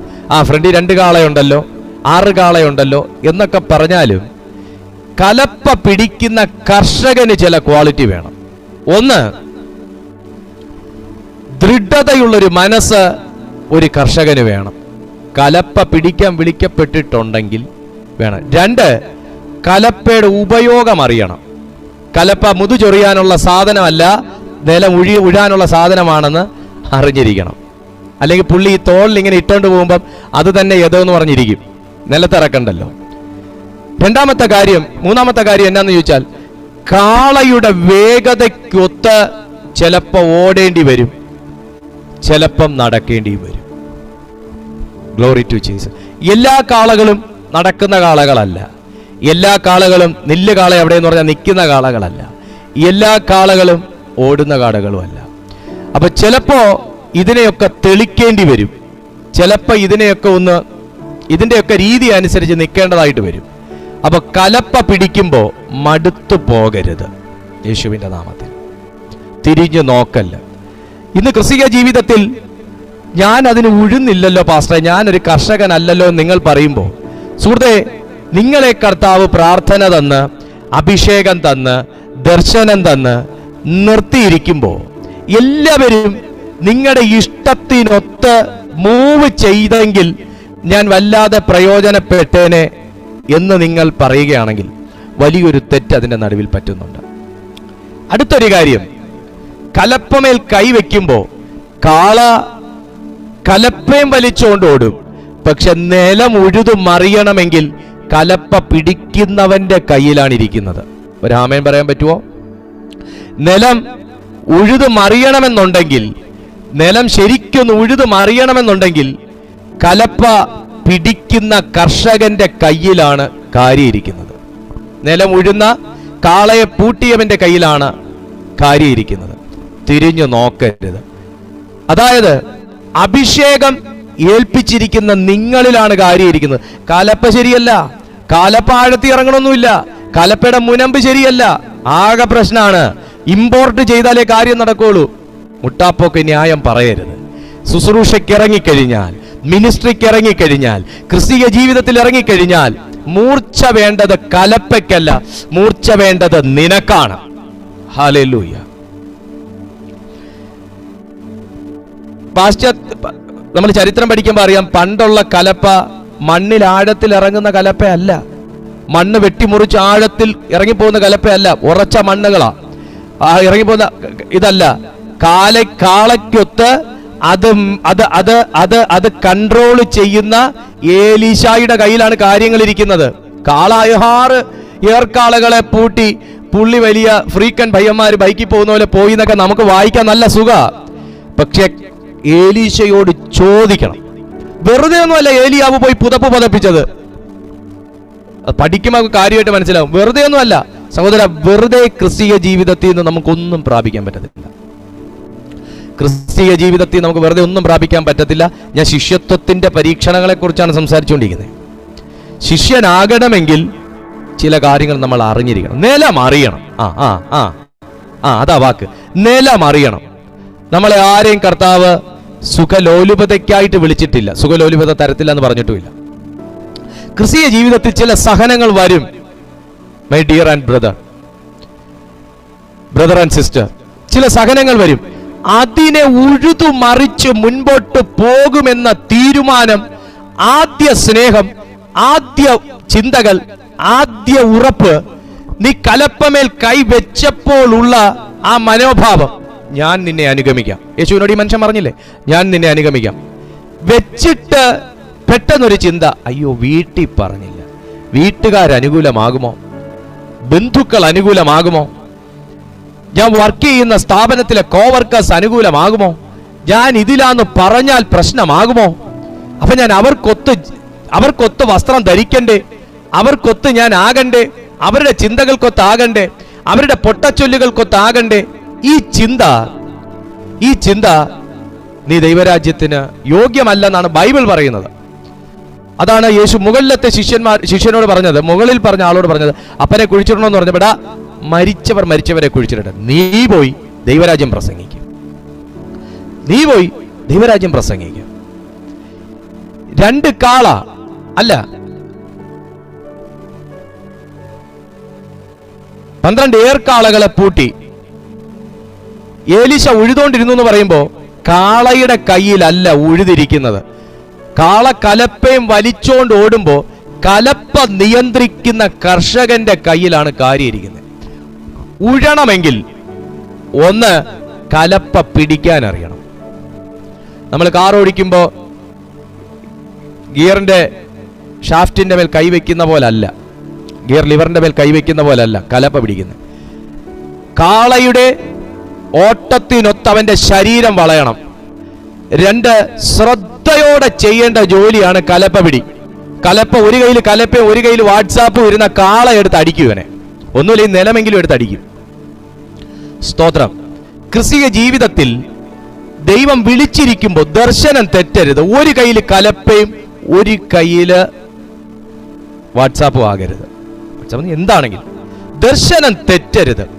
കാള ഈ ഉഴുന്നതിനൊരു രീതിയുണ്ട്, നിങ്ങൾ കണ്ടിട്ടുണ്ടല്ലോ. പാടം ഇങ്ങനെ റൗണ്ട് അടിച്ച് വരുമ്പോ ഒന്നിങ്ങോട്ട് പോയി കഴിഞ്ഞാൽ കളി മാറും, ഫൗളാവും. കറക്റ്റ് സർക്കിൾ എല്ലാ സ്ഥലവും ആ കാണാൻ തന്നെ ഒരു ഭംഗിയാണ്. ഉഴുത് മറിച്ച് കഴിയുമ്പോൾ കാള ഇറങ്ങുന്നതിന് മുന്നേ ഉള്ള പിന്നെ വയലല്ല, പിന്നെ ഉഴുതിട്ട് തിരിച്ചു കയറുമ്പോൾ എല്ലായിടും ഒരു പോലിരിക്കും. സ്തോത്രം. അപ്പൊ അത് കറക്റ്റ് സർക്കിൾ അല്ലെങ്കിൽ നേരെ ഉഴുത് ഒരു പോലെയാണ് കാളയെ പൂട്ടി ഇറങ്ങി കാര്യങ്ങൾ ചെയ്യുന്നത്. ഇതെല്ലാം കാളയുടെ കയ്യിലല്ല. കാള ഓടിച്ചോളും, കാള ചെയ്തോളും, അതല്ല. കലപ്പ പിടിക്കുന്ന കർഷകന്റെ കയ്യിലാണ് കാര്യം ഇരിക്കുന്നത്, അല്ലെങ്കിൽ കാളെ പൂട്ടിയവന്റെ കയ്യിലാണ് കാര്യം ഇരിക്കുന്നത്. അടുത്ത കാര്യം, എല്ലാവർക്കും കാളയെ പൂട്ടാൻ പറ്റത്തില്ല, അതും കൂടെ അറിയണം. എല്ലാവർക്കും കാളയെ പൂട്ടാൻ പറ്റത്തില്ല. ഞാൻ പുലിയെ വരെ പിടിക്കുന്ന ആളാന്ന് പറഞ്ഞാൽ നീ പുലിയെ പിടിച്ചോ, പക്ഷെ കാളയെ പൂട്ടാൻ പറ്റത്തില്ല. കർഷകനെ അറിയാവുന്ന കാളയെ പൂട്ടാൻ നിന്ന് കൊടുക്കുകയുള്ളൂ. കർഷകനോട് ചോദിച്ചാൽ പറഞ്ഞുതരും. കർഷകനെ നല്ല പരിചയം, ഇത് കർഷകനാണ്, പുള്ളിയോട് കളിച്ചാൽ എൻ്റെ തോല് മുറിയും എന്നറിയുന്ന കാള മാത്രമേ നിന്ന് കൊടുക്കുകയുള്ളൂ, ഇല്ലെങ്കിൽ ചവിട്ട് കിട്ടും. മറ്റൊന്ന്, ഞാൻ വലിയ കർഷകനാന്ന് പറഞ്ഞ് നെഞ്ചു പിരിച്ച് പോവല്ല ചെയ്യണ്ടേ, കാള അനുസരിക്കണമെങ്കിൽ കാളെ സ്നേഹിക്കണം. ഹല്ലേലൂയ. ചുരുക്കി പറഞ്ഞാൽ ഒരു ശുശ്രൂഷയുടെ മനോഭാവം ഇല്ലാത്ത കർഷകന് കാളെ പൂട്ടി കലപ്പ കയ്യിലെടുക്കാൻ പറ്റത്തില്ലെന്ന് സാരം. തോളിലിരിക്കും, കലപ്പ തോളിലിരിക്കും, പക്ഷെ കണ്ടെത്തി ഇറങ്ങുകയല്ല. ഹല്ലേലൂയ. കലപ്പ തോളിലിരിക്കും, പക്ഷെ കണ്ടെത്തി ഇറങ്ങുകയല്ല. കാള പൂട്ടുമ്പോൾ നിന്ന് കൊടുക്കണമെങ്കിൽ ഒന്ന് കാളെ കർഷകൻ അറിയണം, കാളയ്ക്ക് കർഷകനെയും അറിയണം, കർഷകന്റെ രീതിയും സ്വഭാവവും അറിയണം. 2, കർഷകനാൽ ശുശ്രൂഷിക്കപ്പെട്ടിട്ടുള്ള കാളയായിരിക്കണം. അതാ കർഷകനെ അറിയണമെന്ന് ഞാൻ പറഞ്ഞു. കർഷകന്റെ മനസ്സറിയണം, കർഷകന്റെ വേഗത അറിയണം. ഇതെല്ലാം കാള മനസ്സിലാക്കണം. അന്നേരമാണ് ചിലപ്പം നടക്കേണ്ട സ്ഥലത്ത് കാള ഓടിയാൽ ഒരു തട്ട് ബാക്കിൽ നിന്ന് കൊടുക്കുമ്പം അത് അനുസരണത്തിനാണ് എന്ന് മനസ്സിലാക്കും. എന്റെ കാള ഭയങ്കര ഓട്ട, ഞാൻ പിടിച്ചിട്ട് നിൽക്കുന്നില്ല എന്ന് പറഞ്ഞ് കലപ്പ എടുത്ത് തോട്ടിലെറിഞ്ഞിട്ട് വന്നാൽ അവൻ ദൈവരാജ്യത്തിന് കൊള്ളാവുന്നതല്ല. സ്തോത്രം. സഹോദര, ഒരു വ്യക്തിയെ നേടേണ്ടത് ദേഷ്യപ്പെട്ടല്ല, സ്നേഹം കൊടുത്ത ശുശ്രൂഷ സ്നേഹത്തിൻ്റെതാണ്. യേശുവിന്റെ ശുശ്രൂഷ എന്തായിരുന്നു? സ്നേഹത്തിൻ്റെതായിരുന്നു. അദ്ദേഹം കലപ്പ നിയന്ത്രിച്ചില്ലേ? അദ്ദേഹം മര്യാദയ്ക്കൊന്ന് കലപ്പ പിടിച്ചില്ലായിരുന്നെങ്കിൽ നമ്മളൊക്കെ ഈ അഭിഷേകത്തെക്കുറിച്ച് പ്രസംഗിക്കൂ, ഈ ശുശ്രൂഷയെക്കുറിച്ച് പ്രസംഗിക്കൂ? കർത്താവ് മടുത്തിട്ടേച്ചു പോയെങ്കിൽ പ്രസംഗിക്കൂ? ഇല്ല. സ്നേഹത്തിന്റെ ശുശ്രൂഷയാണ് യഥാർത്ഥ ശുശ്രൂഷ. ഒരു അപ്പന്റെ ഹൃദയമാണ് യേശുവിനുണ്ടായിരുന്നത്. ശുശ്രൂഷയ്ക്ക് ഇറങ്ങുന്ന ഒരു വ്യക്തി, മിനിസ്ട്രിക്ക് ഇറങ്ങുന്ന ഒരു വ്യക്തി, ഒരു ശുശ്രൂഷകൻ, ഒരു ദൈവ പൈതൽ. മൈക്കെടുക്കുന്നവൻ മാത്രമല്ലെന്നേ, പ്രാർത്ഥിക്കുന്നവരെ കുറിച്ചും കൂടെ ഞാൻ ഈ പറയുന്നത്. അവർക്ക് സ്നേഹത്തിന്റെ ശുശ്രൂഷയാണ് ആദ്യം വെളിപ്പെടേണ്ടത്, ഭൂതം പുറത്തു പോകുന്ന ശുശ്രൂഷയല്ല. ഹല്ലേലൂയ. ആ ഒരു ഹൃദയം ഉണ്ടാകാൻ ദൈവത്തോട് നമുക്ക് പ്രാർത്ഥിക്കാം. അടുത്തത്, കാളെ പൂട്ടിക്കഴിഞ്ഞതിന് ശേഷം കലപ്പ വെച്ച് കെട്ടി മണ്ണിൽ കലപ്പ ഉറപ്പിച്ചു. കാള വലിച്ചുകൊണ്ട് പോകുമ്പോൾ ഇദ്ദേഹത്തിന്റെ ബലവും ഉറപ്പും ശ്രദ്ധയുമാണ് അടിയുന്നേ കട്ടകൾ ഉടച്ച് മണ്ണ് ഉഴുതുഴുതുഴുതുഴുതുഴുതുഴുത് ഞാറ് നടാനാണെങ്കിലും വിതയ്ക്കാനാണെങ്കിലും ആ മണ്ണ് പരുവമായി തീരുന്നത്. കാള വലിച്ചോളൂ എന്ന് പറഞ്ഞ് ജസ്റ്റ് ഒന്ന് ലിവറി പിടിച്ചുകൊണ്ടിരുന്നാൽ കട്ട അതുപോലെ കിടക്കും, നിലം അതുപോലെ കിടക്കും. നിലം യോഗ്യമാകുകയില്ല, നിലം യോഗ്യമാകുകയില്ല. ചതുപ്പായിട്ട് തന്നെ കിടക്കും, നിലം യോഗ്യമാകുകയില്ല. ഇന്ന് പകലിൽ, ഇന്ന് ഈ സമയം സന്ദേശം കേട്ടുകൊണ്ടിരിക്കുമ്പോൾ മാന്യ സുഹൃത്തെ, നല്ല ഒരു കർഷകൻ നമുക്ക് മുൻപേ ഓടിയിട്ടുണ്ട്.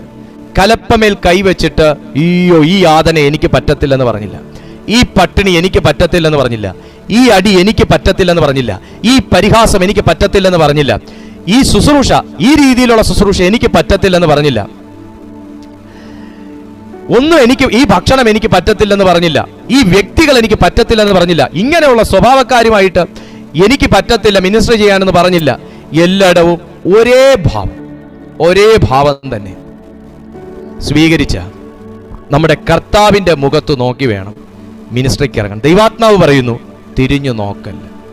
വിളിച്ച ദൈവം വിശ്വസ്തനാണ്. സഹോദര, വയലിൽ ഒരുപാട് ബുദ്ധിമുട്ടുകൾ അനുഭവിക്കും. നീ വെയിൽ കൊള്ളേണ്ടി വരും. ചിലപ്പോൾ നീ ഉഴുതു മറിച്ചുകൊണ്ടിരിക്കുമ്പോൾ മഴയായിരിക്കും. ചിലപ്പോൾ നീ ഉദ്ദേശിക്കുന്ന സമയം പണി തീരത്തില്ല. ചിലപ്പോൾ കാള നിന്നെ അനുസരിച്ചില്ലെന്ന് വരും. പലതും സംഭവിക്കും. ചിലപ്പോൾ അതിൽ ഒരു കാളയ്ക്ക് വയ്യാണ്ട് വരും. പലതും സംഭവിക്കും. കർഷക, നീ മടുക്കരുത്. ഏലീശായെ കുറിച്ച് പറഞ്ഞ എന്നാ ഞാൻ അതൊന്ന് വായിക്കും. അത് വായിച്ചിട്ട് നമുക്ക് അവസാനിപ്പിക്കാം. ഏലീശായെ 1 രാജാക്കന്മാരുടെ പുസ്തകം 19:19.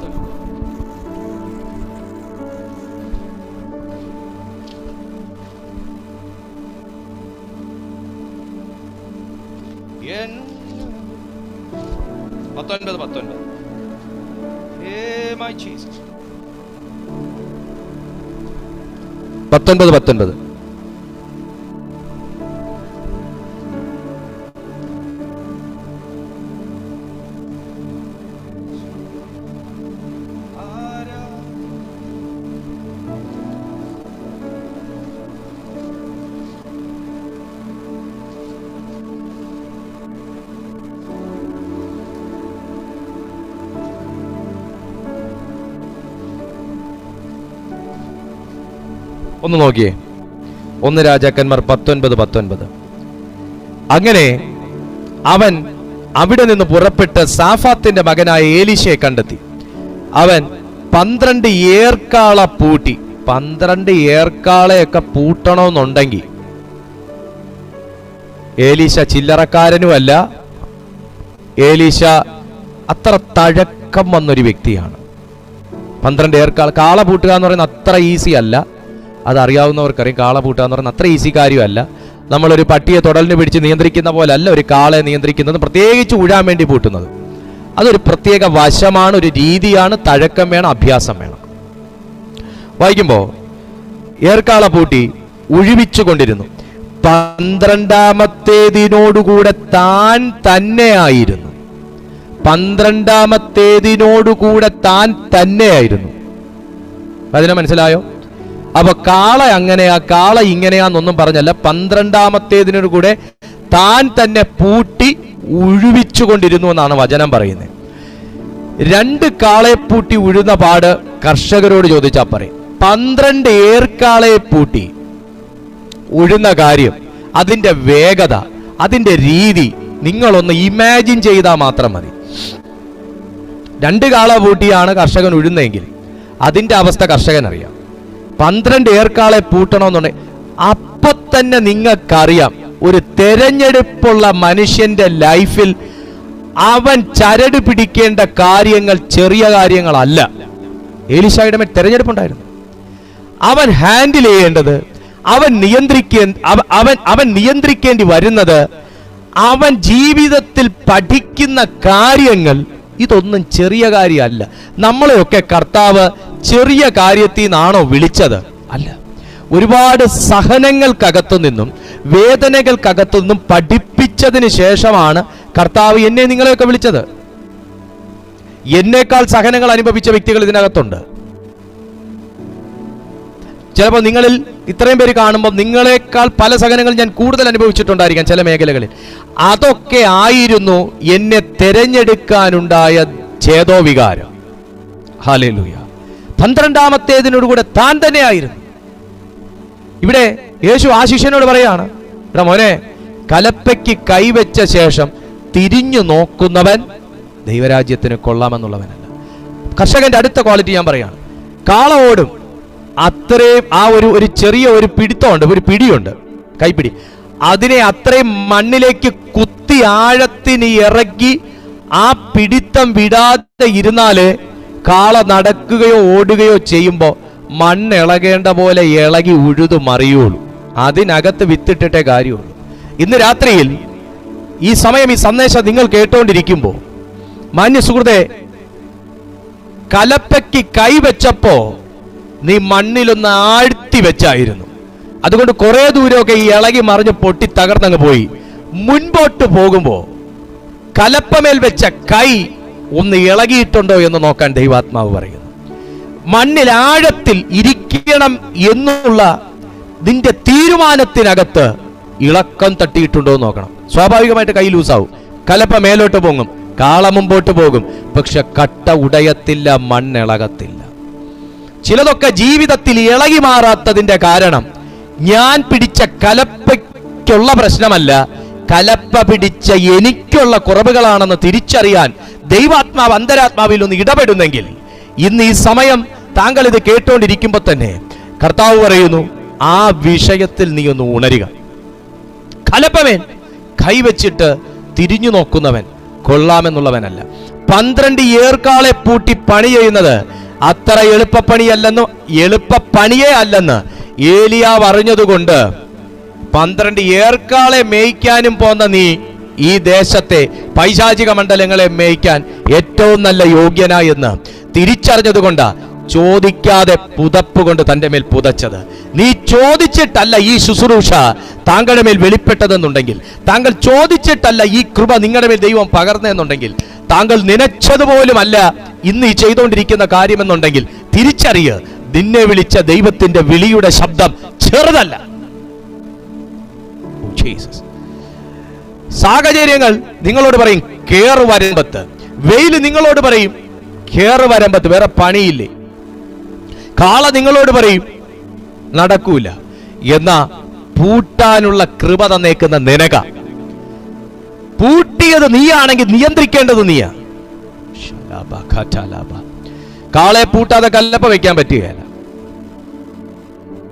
കാളെ പൂട്ടാൻ ദൈവം നിന്നെ ഉപയോഗിച്ചെങ്കിൽ, കാള എല്ലാവർക്കും നിൽക്കുന്ന സാധനമൊന്നുമല്ല ഞാൻ പറഞ്ഞല്ലോ, കാളെ പൂട്ടാൻ ദൈവം നിന്നെ ഉപയോഗിച്ചെങ്കിൽ കലപ്പ പിടിക്കാനാണോ പിന്നെ പാട്? ഒറ്റ കാര്യം മതി, നിന്റെ ശരീരത്തിന് ഉറപ്പ് വേണം. മനസ്സ് ആരോഗ്യമില്ലാത്ത ആൾക്ക് ചെയ്യാൻ പറ്റത്തില്ല. 2 മനസ്സിന് ഉറപ്പ് വേണം. 3 മണ്ണിൽ ആഴത്തിൽ ഇറക്കാനുള്ള ഒരു ആരോഗ്യം നിനക്ക് വേണം. ഇത് ശരീരം കൊണ്ട് ചെയ്യാൻ പറ്റുന്ന കാര്യമല്ല, മനസ്സുകൊണ്ടും അർപ്പണബോധം കൊണ്ടും ദൈവാശ്രയം കൊണ്ടും ചെയ്യാൻ പറ്റുന്ന കാര്യമാണ്. ആമേൻ. ആ നിലത്തിൽ നീ വിതച്ചാൽ, എന്നിട്ട് നീ വിതച്ചാൽ സഹോദര, നിന്റെ അധ്വാന ഫലം നീ തിന്നും. അത് തുള്ളനും വെട്ടുക്കിളിയും പച്ചപ്പുഴുവും ഒന്നും എടുത്തോണ്ട് പോകത്തില്ല. കാരണം വയലിൽ നീ അനുഭവിച്ച വേദന കാണുന്നൊരു ദൈവമുണ്ട്. ഈ വിഷയങ്ങളൊക്കെ ഒന്ന് ഉഴുതുമറിക്കപ്പെടാൻ, നീ അനുഭവിച്ച ഈ കട്ടകളൊക്കെ ഒന്ന് ഉടയ്ക്കാൻ നീ അനുഭവിച്ച വേദന കാണുന്ന ഒരു ദൈവമുണ്ട്. പ്രതിഫലം തരാതിരിക്കുവോ? പ്രതിഫലം തരാതിരിക്കുവോ? നിന്നെ മറന്നു കളയോ ദൈവം? നിന്നെ ഉപേക്ഷിച്ച് കളയോ ദൈവം? നിന്നെ കണ്ടില്ല എന്നടിക്കുമോ ദൈവം? തിരിഞ്ഞു നോക്കല്ലെന്ന് ദൈവാത്മാവ് പറയും. ഈ വിശ്വാസത്തിൽ ഇറങ്ങിയതാ പ്രശ്നം, ഈ കൂട്ടത്തിന്റെ കൂടെ കയറിയതാ പ്രശ്നം എന്നൊക്കെ നിങ്ങളുടെ ചിന്ത പറയുന്നുണ്ടെങ്കിൽ ശാസിക്ക്. ദൈവം വിളിച്ചത് വിശ്വസ്തനായിട്ടാണ് വിളിച്ചത്, വിശ്വസ്തനായിരിക്കാനാണ് വിളിച്ചത്. അതുകൊണ്ട് കലപ്പമേൽ കൈവച്ചിട്ട് തിരിഞ്ഞു നോക്കുന്നത് ശരിയല്ല. കർത്താവ് നിങ്ങളോട് പറയുന്നു, ഞാൻ വലിയ പ്രതീക്ഷയോടെയാണ് വന്നത്, പക്ഷെ ഒന്നും നടന്നില്ല. സഹോദര, ഏറ്റവും മുകളിൽ 57-ാമത്തെ വാക്യത്തിൽ ഒരു ന്യായശാസ്ത്രി വലിയ സുഖലോലുപതകളുടെ നടുവിൽ നിന്ന് ഇതേ വാക്ക് കർത്താവിനോട് പറഞ്ഞപ്പോഴും കർത്താവ് ഇത് തന്നെ പറഞ്ഞത്. നീ എന്തോ ഉദ്ദേശിച്ച എൻ്റെ കൂടെ വരാമെന്ന് പറഞ്ഞ്? സുഖലോലുപത ലഭിക്കും, പണമുണ്ടാക്കാം, 2 ടാർ എടുക്കാം, ഈ ഉദ്ദേശത്തോടെയാണ് എൻ്റെ കൂടെ വരാമെന്ന് പറഞ്ഞ്. കുറുനരികൾക്ക് കുഴിയും ആകാശത്തിലെ പറവകൾക്ക് കൂടുമുണ്ട്, പക്ഷേ നീ കൂടെ വരാന്ന് പറഞ്ഞ് മനുഷ്യപുത്രനെ തലചായ്ക്കാൻ ഇടവില്ല. വരാൻ തയ്യാറാണോ? I am sorry. അയാൾ വിട്ടു. രണ്ടാമത്തെ ആളെ വിളിച്ചപ്പോൾ പറഞ്ഞു, അപ്പം മരിച്ചുപോയി, കുഴിച്ചിട്ടിട്ട് വരാം, വിട്ടു. മൂന്നാമത്തെ ആൾ പറഞ്ഞു, വിളിക്കാതെ പറഞ്ഞു, ഞാൻ കൂടെ വരാം, ആശയുണ്ട്, പക്ഷെ ഒരു കാര്യം ആൾക്കാരോട് ചോദിക്കണം. സഹോദര, ആൾക്കാർ നയിക്കുന്നത് പോലെ നിങ്ങൾ ഓടാൻ നിന്നാൽ കലപ്പ നിങ്ങളുടെ കയ്യിലല്ല വരുന്നത്, നുകം നിങ്ങളുടെ കഴുത്തിലാ വരുന്നത്. സ്തോത്രം. മനസ്സിലായോ? ആൾക്കാർ പറയുന്ന പോലെ, ആൾക്കാരുടെ പരിഹാസം കേട്ട്, ആൾക്കാരുടെ ഡിസ്കറേജ്മെന്റ് കേട്ട്, ആൾക്കാരുടെ വാക്ക് കേട്ട്, ആരൊക്കെയോ ഊതുമ്പോ അങ്ങോട്ട് പറക്കാനും, ആരൊക്കെയോ ശാസിക്കുമ്പോ ഇങ്ങോട്ട് ഓടാനും, ആരോ പറയുമ്പം അങ്ങോട്ടേക്ക് പോയി വിളിക്കാനും ഒക്കെ ആൾക്കാർ ഊതുന്നിടത്തേക്ക് നിങ്ങൾ പറക്കാൻ നിന്നാൽ എല്ലാ കാലവും നിങ്ങളൊരു കീറ പേപ്പർ കഷ്ണമായി പോകും. ഉറച്ചു നിൽക്ക്, ഉറച്ചു നിൽക്ക്, ഉറപ്പോടെ നിൽക്ക്. അവിടെയും ഇവിടെയും ഒന്നും നിങ്ങൾ ഓടല്ലേ. അവരെന്തു പറയുന്നു, ഇവരെന്തു പറയുന്നു എന്ന് കേൾക്കാൻ പോകല്ലേ. ദൈവം എന്ത് പറയുന്നു എന്ന് കേൾക്കൂ. ദൈവം എന്ത് പറഞ്ഞിരിക്കുന്നു എന്നറിയൂ. അവരെ വിളിച്ചാൽ അവരെന്ത് പറയും, ഇവരെ വിളിച്ചാൽ ഇവരെന്ത് പറയും, രണ്ടും കൂടെ ഒന്ന് മാച്ച് ചെയ്തു. Never do it. ദൈവം എന്ത് പറയുന്നു എന്ന് കേൾക്കൂ. അതാണ് യഥാർത്ഥ ശരി. ഇതാണ് ഞാൻ പറഞ്ഞേ. ഞാൻ എൻ്റെ ആൾക്കാരോടൊന്ന് ചോദിച്ചിട്ട്, എൻ്റെ വീട്ടിലൊന്ന് പറഞ്ഞിട്ട്, അപ്പനും അമ്മയ്ക്കും ഒരു മുത്തം കൊടുത്തിട്ട്, അവരെ കെട്ടിപ്പിടിച്ചിട്ട്, അവിടെ ചെല്ലുമ്പോൾ തന്നെ കർത്താവിന് അറിയാം നീ ഈ പോയ പോക്കിൽ തിരിച്ചു വരത്തില്ല. കാരണം അവിടെ നിന്നെ ബ്രെയിൻ വാഷ് ചെയ്യാൻ ആൾക്കാരുണ്ട്. അവിടെ നിന്നെ ഇതിനാണോടാ വളർത്തിയത്, എന്തോരം കാശ് ഞങ്ങൾ പോലും കഴിക്കാതെ നിനക്കൂട്ടി, ഞങ്ങളുടെ വയറ് മുറുക്കി കെട്ടി നിന്നെ വളർത്തി, ഇതിനാണോടാ? നിന്നെ കണ്ണുനീർ കൊണ്ട് വീഴ്ത്തും, നിന്നെ പറഞ്ഞു വീഴ്ത്തും, നിന്നെ വഴക്ക് പറഞ്ഞു വീഴ്ത്തും. അതുകൊണ്ട് പൊന്നുമോനെ, കലപ്പയ്ക്ക് കൈവച്ച ശേഷം തിരിഞ്ഞു നോക്കല്ലേ എന്ന് കർത്താവ് പറഞ്ഞു. സ്തോത്രം. പക്ഷെ ഇവൻ കലപ്പ വരെ എത്തി, പക്ഷേ വയലിലേക്ക് ഇറങ്ങാനൊരു മടി. ഇന്ന് രാത്രി ആരെങ്കിലും അങ്ങനെ ഒരു സ്റ്റാർട്ടിംഗ് ട്രബിൾ നിൽക്കുന്നുണ്ടോ? കർത്താവ് പറയുന്നു, ദൈവശബ്ദം കേൾക്കുക, ദൈവശബ്ദം കേൾക്കുക. ഏറ്റവും ശരി അതാണ്, ദൈവശബ്ദം കേൾക്കുക. കർത്താവ് നിങ്ങളെ വിളിക്കുന്നു. കലപ്പമേൽ കൈവച്ചിട്ട് തിരിഞ്ഞു നോക്കുന്നവൻ ദൈവരാജ്യത്തിന് കൊള്ളാമെന്നുള്ളവനല്ല. ഇന്ന് ദൈവത്തോട് പറയാമോ, പിതാവേ, നീ എന്നെ വിളിച്ചത് എന്തിനാന്ന് ഞാൻ അറിയുന്നു. അങ്ങേക്ക് എന്നെക്കുറിച്ചൊരു ബോധ്യമുണ്ട്, അങ്ങേക്ക് എന്നെ കൊണ്ടൊരു വേലയുണ്ടെന്ന് ഞാൻ തിരിച്ചറിയുന്നു. ഞാൻ നിന്റെ ഇഷ്ടത്തിന് എന്നെ സമർപ്പിക്കുന്നു. എത്ര പേർക്ക് അത് പറയാൻ കഴിയും? എത്ര ദൈവമക്കൾക്ക് ആ വാക്ക് പറയാൻ കഴിയും? നിന്റെ ഇഷ്ടത്തിന് ഞാൻ എന്നെ സമർപ്പിക്കുന്നു. കലപ്പമേൽ കൈവച്ചിട്ട് തിരിഞ്ഞു നോക്കുന്നവൻ ദൈവരാജ്യത്തിന് കൊള്ളാമെന്നുള്ളവനല്ല എന്ന് തിരുവെഴുത്ത് പറയുമ്പോൾ, ഏലീശായിയുടെ മേൽ പുതപ്പ് വീണത് അവനൊരു ചെറിയ സഹനം അനുഭവിച്ചത് കൊണ്ടല്ല, വലിയ ദൗത്യം ഏറ്റെടുത്തത് കൊണ്ടാണ്. ഇന്ന് ഈ സമയം എന്നെ കാണുന്ന നിങ്ങളുടെ മേലൊരു ശുശ്രൂഷയുണ്ടെങ്കിൽ, അത് വെളിപ്പെടാൻ തടസ്സം എൻ്റെ ചില എക്സ്ക്യൂസുകളാണെങ്കിൽ, എൻ്റെ ചില മിസ്റ്റേക്സ് ആണെങ്കിൽ, അത് തിരുത്താൻ ദൈവാത്മാവ് ആവശ്യപ്പെടുന്നു.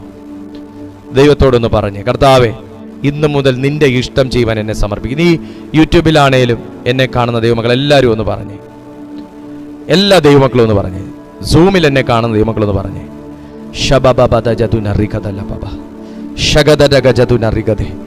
ദൈവത്തിന് വേണ്ടി പ്രയോജനപ്പെടാൻ നിങ്ങൾ ഒത്തിരി ആഗ്രഹിക്കുന്നില്ലേ പ്രിയരെ? സഹോദര, കാള മര്യാദയ്ക്ക് ഓടിയെങ്കിൽ നിലം നന്നായിട്ട് ഉഴുതു മറിഞ്ഞേനെ എന്നല്ല, കലപ്പ നീയൊന്ന് ശരിക്ക് താഴ്ത്തി പിടിച്ചെങ്കിൽ നിലം നന്നായിട്ട് ഉഴുതേനെ. നീ കൈവച്ചില്ലേ? ഇപ്പൊ നീ കലപ്പ എന്താണെന്നറിഞ്ഞില്ലേ? അതെന്തിനാന്നറിഞ്ഞില്ലേ? ഇനി നീ തിരിഞ്ഞു നോക്കുന്നത് വിഹിതമല്ല. നീ പരിശുദ്ധാത്മാവ് എന്താണെന്നറിഞ്ഞില്ലേ? ഇനി നീ തിരിഞ്ഞു നോക്കുന്നത് വിഹിതമല്ല. എബ്രായർക്ക് എഴുതിയ ലേഖനം 10-ാമത്തെ അധ്യായം 38-ാമത്തെ വാക്യം എന്താ വായിക്കുന്നതെന്നറിയാവോ? ഹെബ്രു ചാപ്റ്റർ 10 വേഴ്സ് 38. എബ്രായർക്ക് എഴുതിയ ലേഖനം. ഹോ ശഖരമമ റിയാന്തല രഗദ ശഗദ അതുര ബ്രിഗദല ഘടക. എബ്രായർക്ക് എഴുതിയ ലേഖനം 10:38. എന്നാൽ എന്റെ നീതിമാൻ വിശ്വാസത്താൽ ജീവിക്കും. പിന്മാറുന്നു എങ്കിൽ എന്റെ ഉള്ളത്തിന് അവനിൽ പ്രസാദമില്ല. നാമോ നാശത്തിലേക്ക് പിന്മാറുന്നവരുടെ കൂട്ടത്തിലല്ല, വിശ്വസിച്ച് ജീവരക്ഷ പ്രാപിക്കുന്നവരുടെ കൂട്ടത്തിലത്രേ ആകുന്നു. ഇന്ന് ഈ സുവിശേഷം നിങ്ങൾ കേൾക്കുമ്പോൾ ദൈവമക്കളെ, പിന്മാറാൻ ആരെങ്കിലും തീരുമാനം ഇട്ടിട്ടുണ്ടെങ്കിൽ, അല്ല നിങ്ങളുടെ ഉള്ളത്തിൽ ഒരു പിന്മാറ്റ ചിന്ത വരുന്നുണ്ടെങ്കിൽ അത് ശാസിക്കപ്പെടേണ്ടതാകുന്നു. ഒന്നെല്ലാ ദൈവമക്കളും പ്രാർത്ഥിച്ചേ, അത് ശാസിക്കപ്പെടേണ്ടതാകുന്നു. കാരണം നിനക്ക് വിത്ത് വിതയ്ക്ക് സമയമായപ്പോഴായിരിക്കും അങ്ങനൊരു ചിന്ത വരുന്നേ. വിത്ത് വിതയ്ക്ക് സമയമായപ്പോഴായിരിക്കും അങ്ങനൊരു ചിന്ത വരുന്നേ. നീ ഫലം കൊയ്യാറായപ്പോഴായിരിക്കും അങ്ങനൊരു ചിന്ത വരുന്നേ.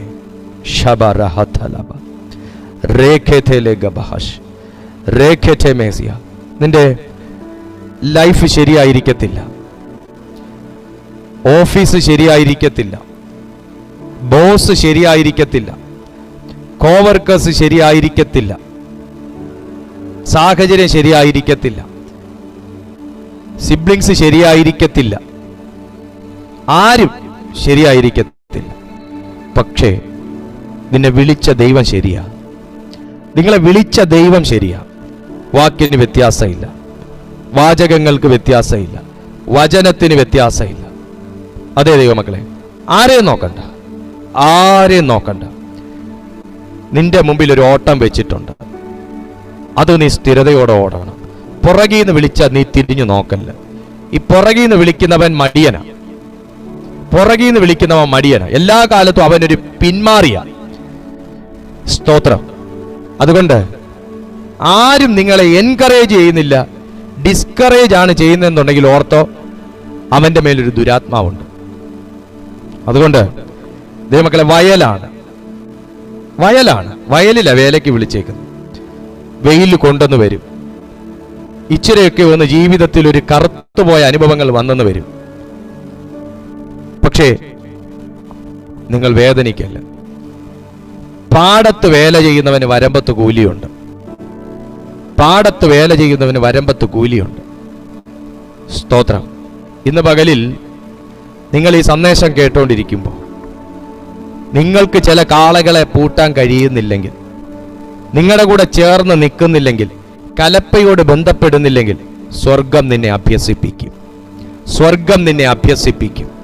കലപ്പ പിടിക്കാൻ എനിക്ക് അറിഞ്ഞുകൂടാ കർത്താവ് എന്ന് പറഞ്ഞാൽ, വിളി നിനക്കുണ്ടെങ്കിൽ അനുഗമിപ്പിനെന്ന് സ്വർഗം പറഞ്ഞിരിക്കും. ആ കരം നീ കലപ്പമേൽ പിടിച്ചിട്ടുണ്ടെങ്കിൽ നിലമുഴാനുള്ള കൃപ ദൈവം നിനക്ക് തരും. ഈ സ്തോത്രം, കലപ്പ പിടിക്കുന്ന കർഷകനെ നോക്കിയാൽ അറിയാം. ആൾക്ക് എത്ര നെഞ്ചിന് വിരിവുണ്ടെന്ന് കാണിച്ചുകൊണ്ടല്ല ആള് കലപ്പ പിടിച്ച് നിലമുഴുതു പോകുന്നത്. അദ്ദേഹം കാളയൊക്കൊത്ത് ഒന്ന് കർവ് ചെയ്യും, നട്ടല് വളച്ചൊന്ന് കുനിഞ്ഞു നിന്ന്, എങ്കിലേ ആ ശക്തി, ശരീരത്തിന്റെ ബലം മുഴുവൻ ആ കലപ്പമേൽ കൊടുത്താലേ മണ്ണിനകത്തതാണ് ഇറങ്ങി നിൽക്കുകയുള്ളൂ. എന്നിട്ടാണ് ആള് നില ഒഴുതു പോകുന്നത്. സഹോദര, ക്രിസ്തീയ ജീവിതത്തിലേക്ക് ഇറങ്ങുമ്പോൾ അല്പസ്വല്പമൊക്കെ ഒന്ന് കുനിഞ്ഞു പോകുന്ന, താഴ്ന്നു പോകുന്ന അവസ്ഥകൾ വരും. പക്ഷേ ഞാൻ തിരിച്ച് കയറുവാണേ കർത്താവേ, ഈ കോർട്ടിന് അത്ര രാശിയില്ല എന്ന് പറഞ്ഞ് തിരിഞ്ഞു കയറാൻ നിന്ന നീ ശപിക്കപ്പെട്ടവനാ, ശപിക്കപ്പെട്ടവനാ. സ്തോത്രം. വേറെ കോർട്ടിലാണ് ഞാൻ കളിച്ചെങ്കിൽ ഞാൻ ഗപ്പും കൊണ്ടുപോയേനെന്ന് പറയും. എന്നാൽ സഹോദര, പാടത്തേക്ക് ഇറങ്ങി പണിയെടുക്കുന്ന ഒരു കർഷകനെ നോക്കിയാൽ അറിയാൻ കഴിയും. വരമ്പത്ത് നിന്ന് പണിയെടുക്കുന്നവരെ പോലെ അല്ല. അതിനകത്ത് ഒരുപാട് പരിശ്രമങ്ങളും അധ്വാനങ്ങളും ഒരുപാട് തഴക്കങ്ങളും എല്ലാം ചേറും ചെളിയും എല്ലാം കൊള്ളുന്നവനാ കർഷകൻ. നിങ്ങൾ യേശുവിനെ നോക്ക്.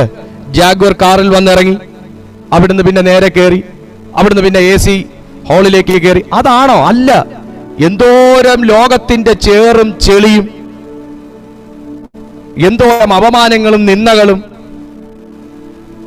ക്രൂശീകരണവും, അടിയും ചമ്മട്ടിയും, ന്യായാസനങ്ങളും, അതിന്റെ മാറി മാറിയുള്ള കോടതികളും, പലവട്ടമുള്ള വീഴ്ചകളും. കർത്താവ് വീണുന്നല്ല, കുരിശിന്റെ ഭാരം, വീഴ്ചകളും തള്ളിപ്പറയലുകളും ആക്ഷേപങ്ങളും എന്തൊക്കെയാ ശരിയായ കർഷകൻ. കൂലി കിട്ടിയത് എവിടുന്നാന്നറിയാവോ? കൂലി കല്ലറയ്ക്കകത്തുനിന്ന്.